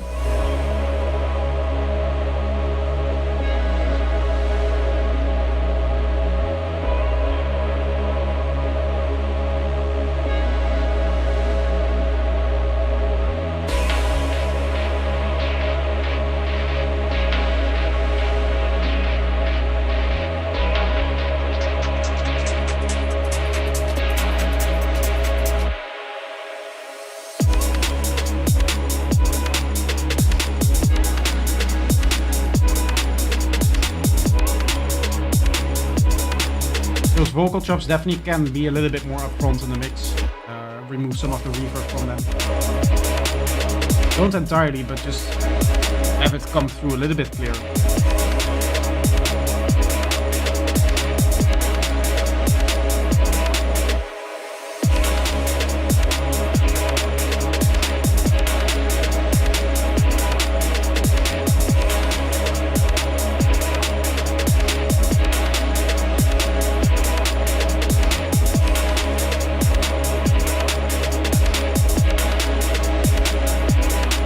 The final thing I'm not really a fan of is the click that you're going on.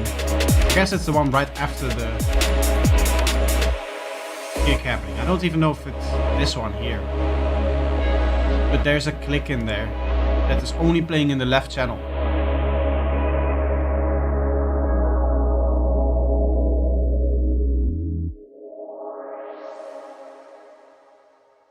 Overall, cool idea. Definitely needs a little bit more work put on it. The idea is there, fairly basic, and then the mid-range is just drowned in reverb, which is way too much in my opinion. There needs to be something there that is recognizable, and it shouldn't be just the sub-bass drums and the top drums, like hats and percussions and that stuff, without anything of substance in the middle.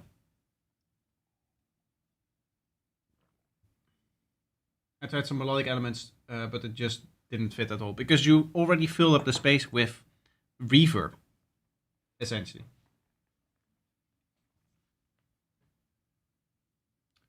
Shababel, how are you doing? Welcome. Next up, we have JRB. This isn't trying to be full-on, rather leaning into the light psytrance and Spongle as a challenge because I have no idea about how to make it or compose some various world styles, hence the slightly odd direction it goes in. It's still under heavy flux, and the title will change because it's not deep or hypnotic, but generally, how is it sounding? Apparently not deep and hypnotic, but we'll see.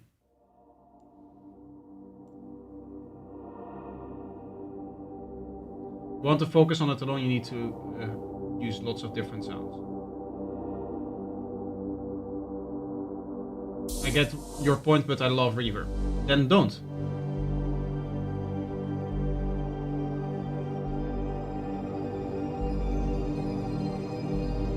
Sorry for typing the wrong name. No worries.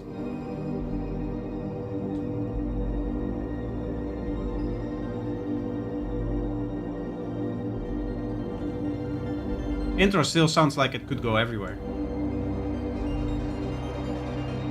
Could still be that hypnotic deep track, I guess.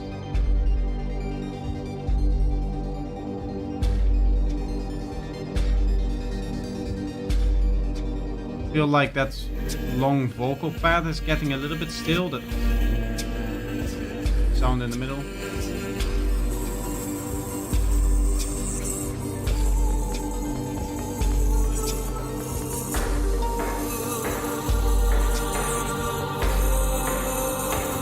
This is a nice transition. I like how we're going into this part.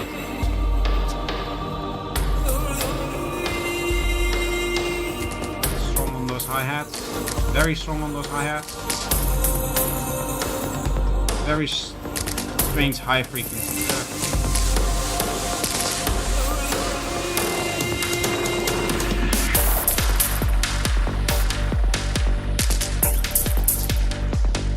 Kick and bass is very, very quiet.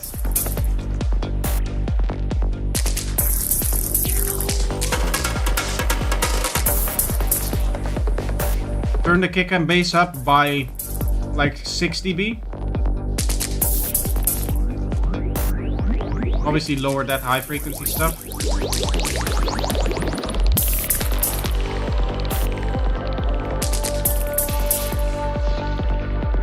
Also, why does it sound like the kick and bass is filtered? It sounds like something went wrong in the export here.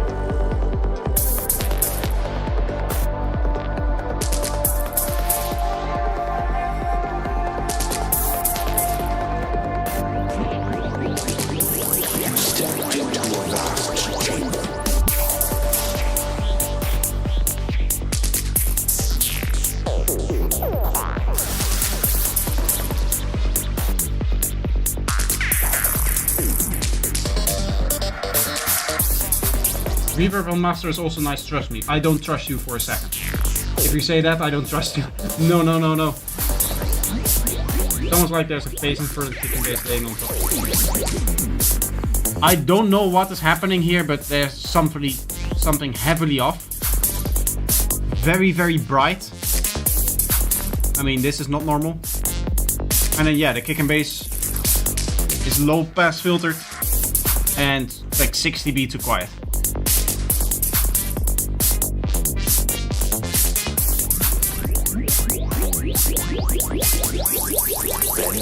We heard it.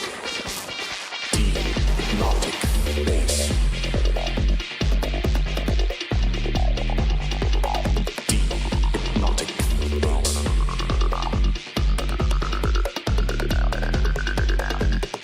I may have to go cry in the corner for a bit. I understand. I'm trying to hold it together too.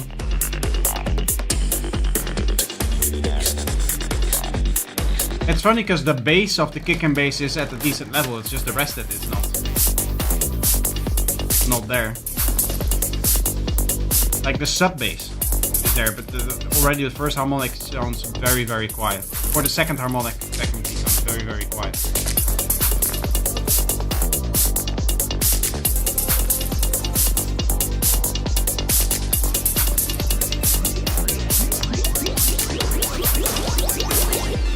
just gone through a mix as I work, and it's really better than that. Honestly, this sounds really far off. This is at the point where I would like... It sounds like you mix this on laptop speakers or something like that. Like, how can you even work with the mix being this far off? Because the way that you add elements to it and the way that you decide where enough stuff is playing and stuff like that is gonna be dependent on your final idea, right?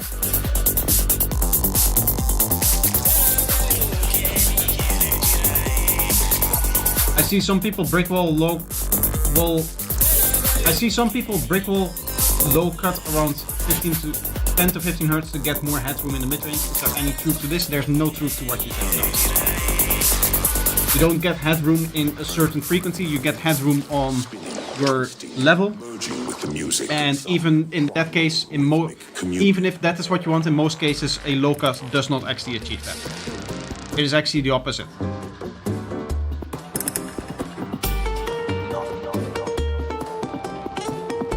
Honestly, so far as I can hear, I don't mind the musical idea switching up in this case. It feels like there's enough cohesion in here that this can work. If you go back into that darker vibe after this again.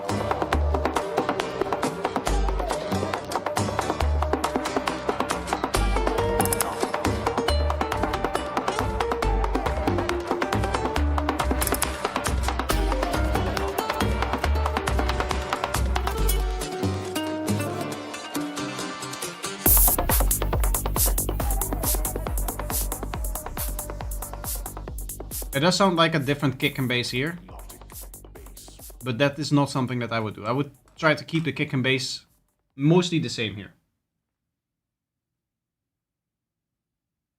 Percussion layer screwing up the rest of the mix back to the DAW and fix. It's not just the percussion layer, because the kick and bass, trust me, it is 6 dB too low with respect to the other elements. Not just to the percussion layer, the kick and bass needs to stand out a lot more than what it's doing now.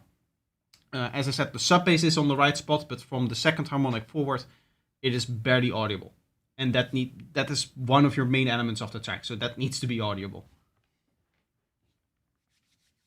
There's much more with the mix than just a single percussion layer, so to say.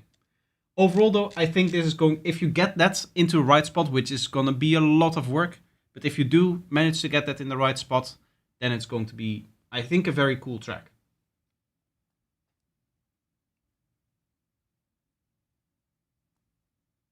No, I mean on the master channel, I see a lot of people on YouTube breakwall everything under about 10 to 15 hertz, as they claim you can't hear it anyway, so it shouldn't then.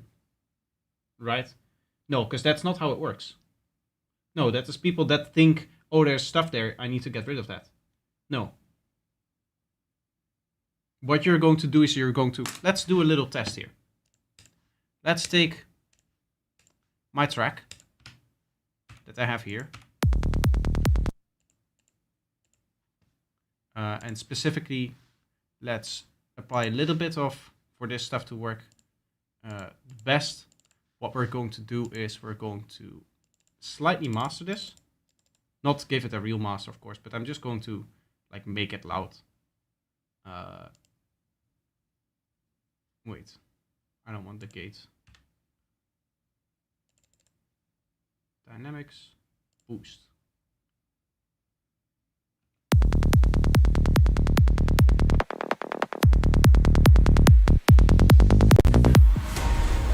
Let's say that this is your like standard mastering setup kind of deal. Why was there so much?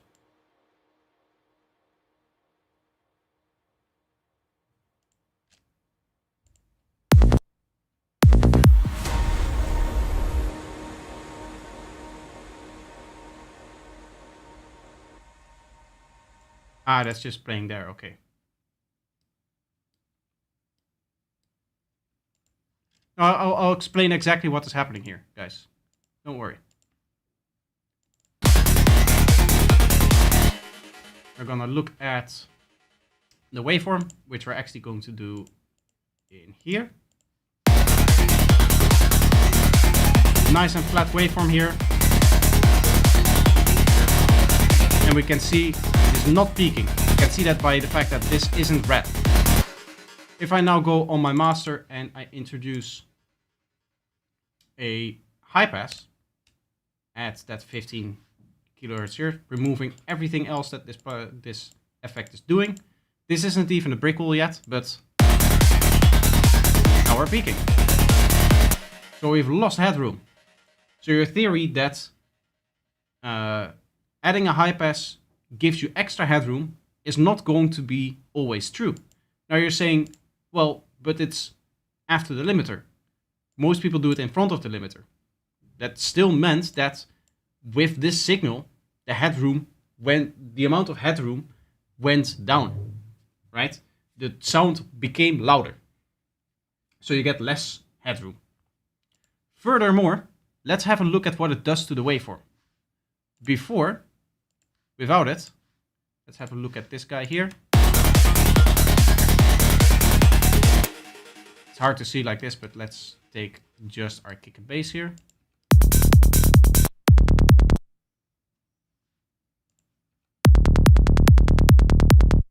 Before, every part had a nice, it isn't the best right now, but the kick had its own portion here. The transient plays in a section right after the bass, but the bass note kind of stops playing here. And we have this bass note playing, it stops playing, then the next bass note plays, then it stops playing, and the next bass, and so on and so forth. That is what we want.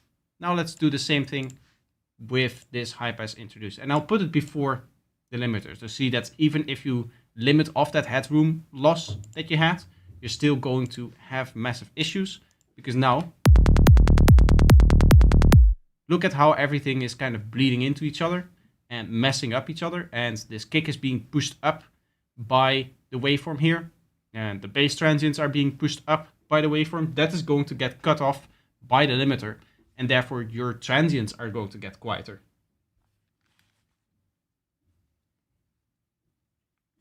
I see the video I watched about it a while back must have confused me in some way. Wasn't your video? No, there's people that just spout wrong things on the internet. It can be very much the case that somebody said like, oh, there's stuff there I remove with EQ. There might be stuff here I remove with EQ. Therefore, it becomes louder. Never having checked what it actually does. Just saying stuff because they think that is what happens.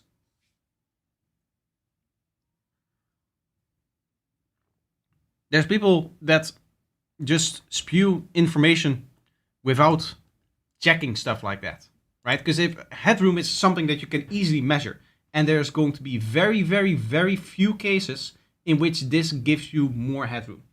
Almost always is it going to give you less headroom. So I know for a fact that there's people that say that this is something that you need to do, and they just have never checked it.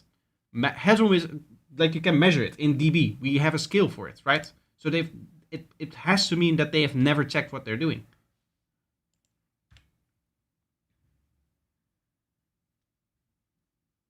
They don't even spew information. Well, they spew misinformation, I guess. What I meant to say with that is that they're making tutorials, right? Have you even heard that advice from friends? Yeah, no, there's people there's people who spout wrong things on the internet. Projector has become aware, yes.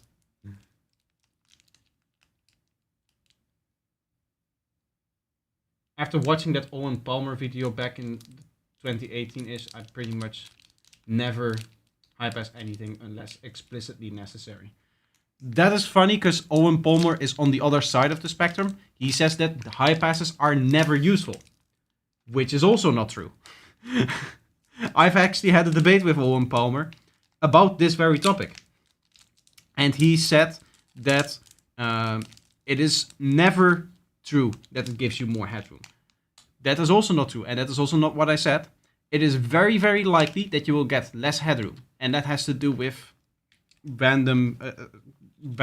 It has to do with the way that a signal at this, like a track throughout this length with the amount of data points in here, might as well be random, right? There's very unlikely that it's easy to judge whether something becomes louder or quieter when a phase shift is applied, but it only has to get louder once. And the rest of the time it can become quieter, and it can give you more headroom. But if it gives you less headroom once, then over the whole as a track, it has given you less headroom. Do you know what I mean? It has to do with how the condition for getting less headroom has to only happen one time in a very long signal, and by just the nature of probability, therefore it's going to happen. What Owen Palmer did, is he looked at a saw wave. Right? He had his video where he was looking at saw waves and he said sine waves, but I really don't understand what he meant with a sine wave losing or becoming quieter in headroom when a phase shift is applied to it, because when you apply a phase shift to a sine wave, it is still a sine wave. That is always going to happen because it's one harmonic.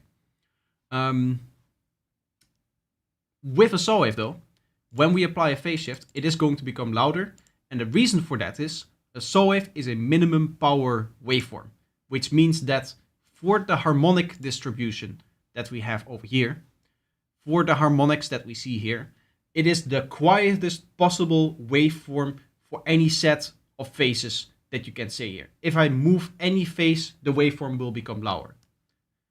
And he used that and extrapolated that to all possible waveforms, which is not something you can do.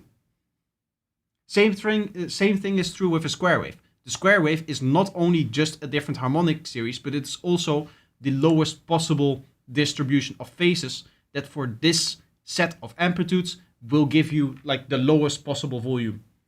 That is why it's squared off like this. Any change to that is going to make it louder, right? In this case, it is compensated by serum, but you can imagine that now this point is over here, and there's suddenly a sine wave kind of booping out of that because we've moved this slightly.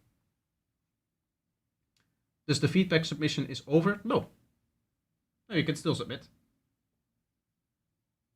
His argument was that it applies to single tone, it applies to literally anything else. If it applies to a single tone, it applies to literally everything else. True, yes. And that's not true, because the tones that he was using are minimal power. I actually made a response video to him. I never released it because it took me so long that the debate was very much over. But I made a response. It was like 40 minutes. It's still on my disk somewhere. I can look for it. Not that I'm going to play it now, but it's still there.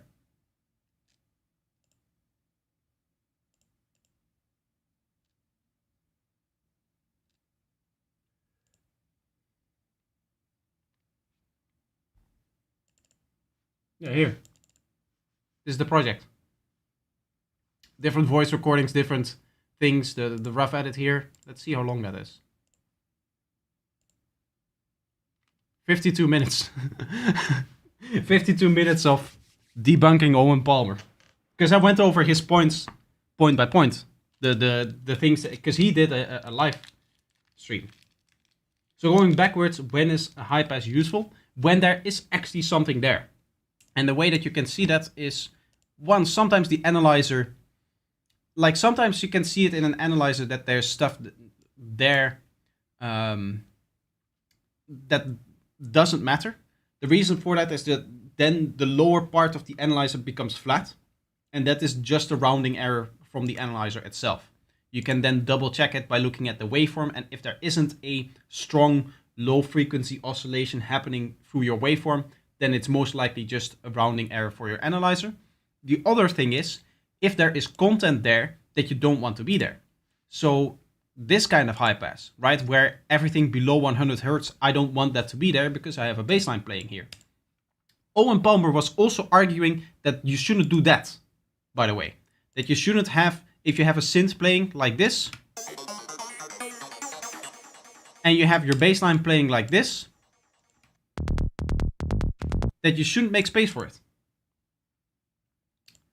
He said that if you had to do that, that meant that there was something wrong within the chain, that there was something wrong with the sound design, that there was something wrong earlier, which is bullshit, because of course you want to change different octaves, and playing at a very low octave can give you a different tonality that would require there to be some frequency stuff happening over here that you then need to cut out again, because you're playing it on the lower octave to get the tone of the lower octave without wanting the frequency content that is there.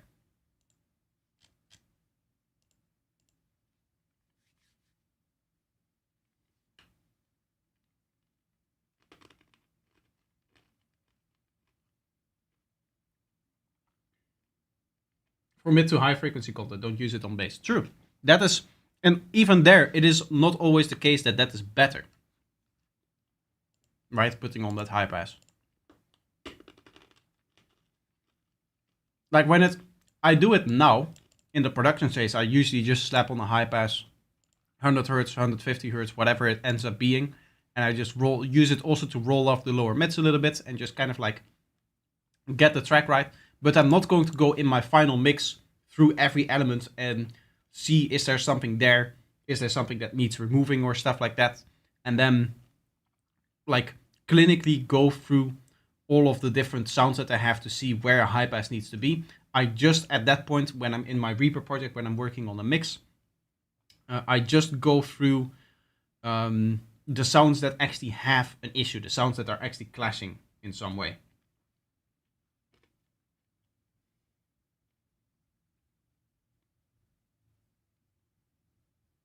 The gist was basically that removing low end means removing warmth, which was apparently the most important thing in all cases. Yes, I disagree vehemently with that.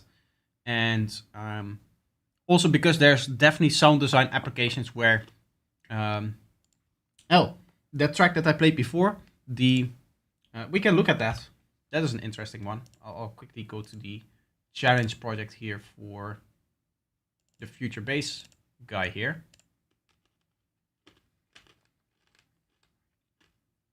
Because there's actually an interesting sound design application with the high pass here, which is removing a sine wave which you're using purely to distort against.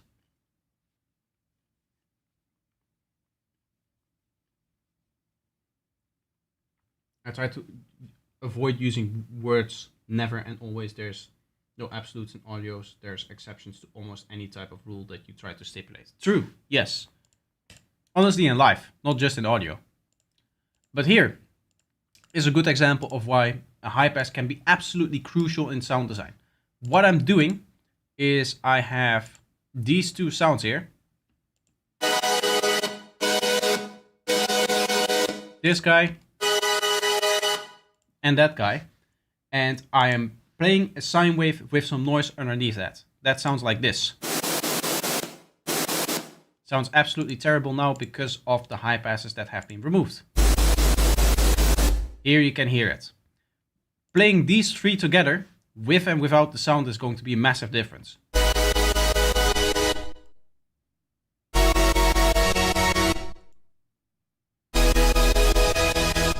You can hear how it tonally changes just by removing that sound. That even happens without the sine wave here. Right, because of course the sine wave is being removed, so that influences us, but...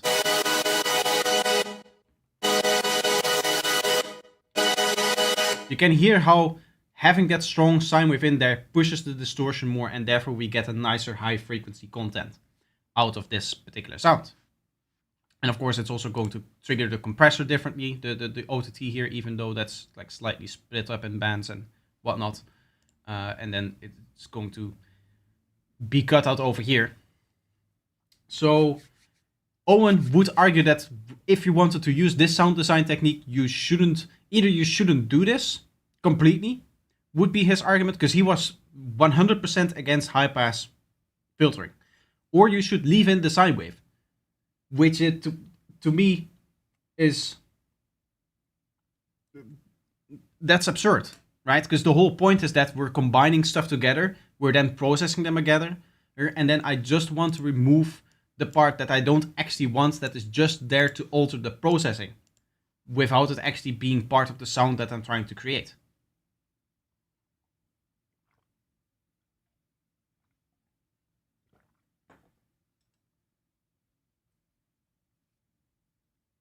Owen, in this particular case, would have argued using only one layer for that particular sound.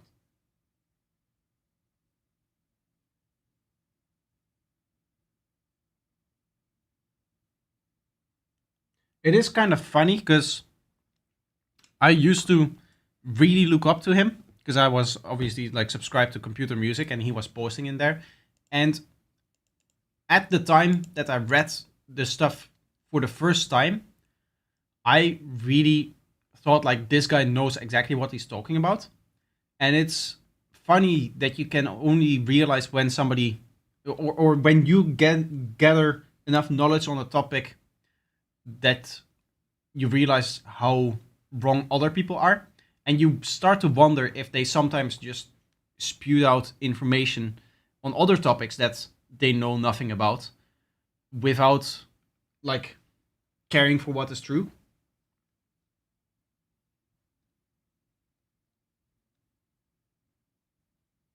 It was deliberately obtuse. You can bet on it.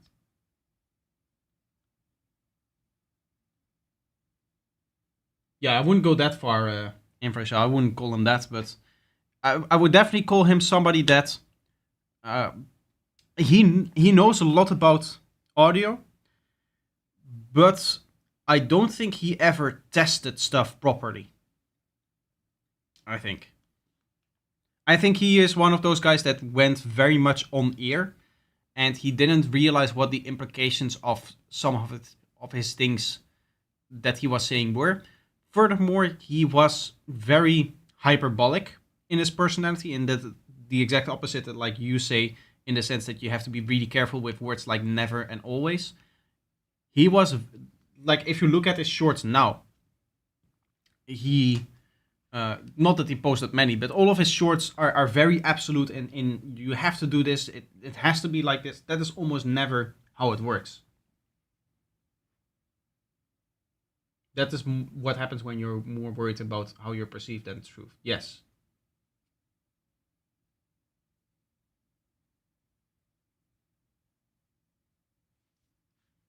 I understand what you mean, but it's still a word that I wouldn't want to call people that, to be honest. That's going maybe a little bit far. I get what you mean, and to a certain extent, I also like agree with it, in that he is being a certain way that you could characterize as that, but also actually saying that is not something that I agree with, and I think that is, as a term, it's not a term that I would use for that, honestly.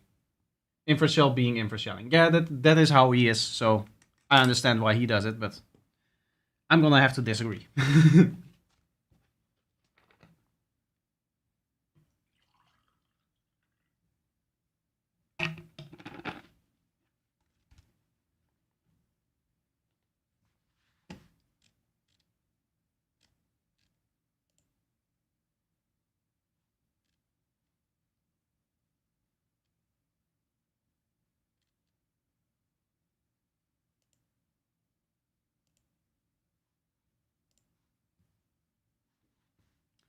Um, it seems like in terms of feedback, we're pretty much done.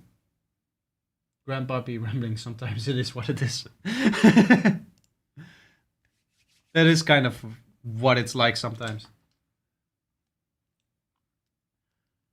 I guess, yeah, back in the day, those kind of words were also more acceptable, so I understand where it's coming from.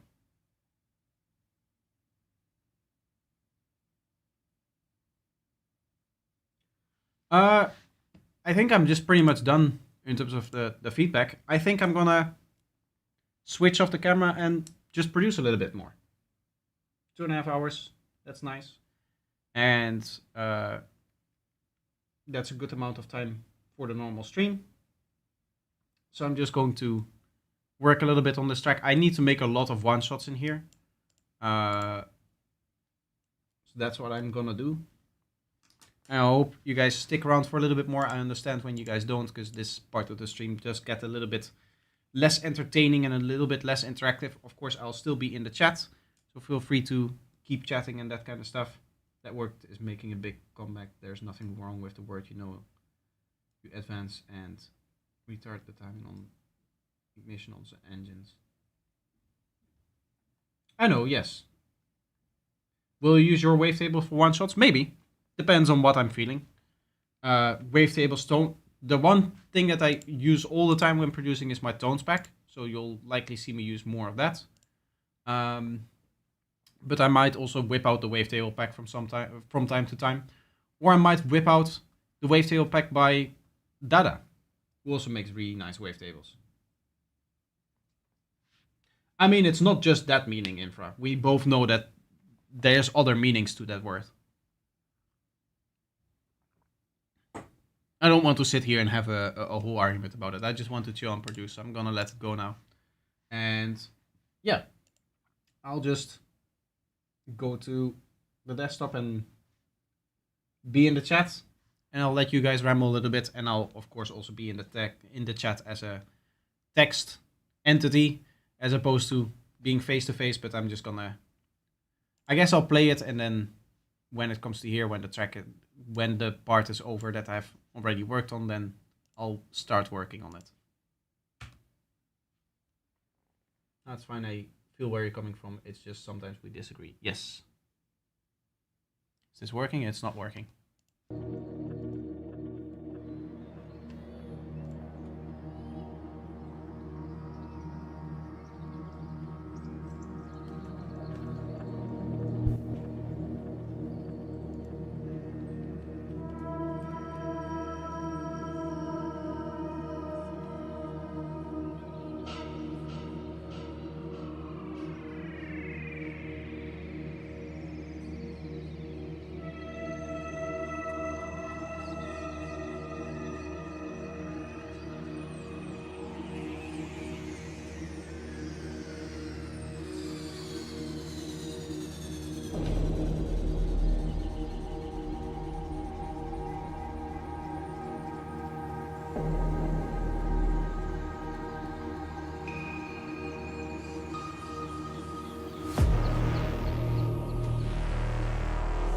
We count our worth in what we do,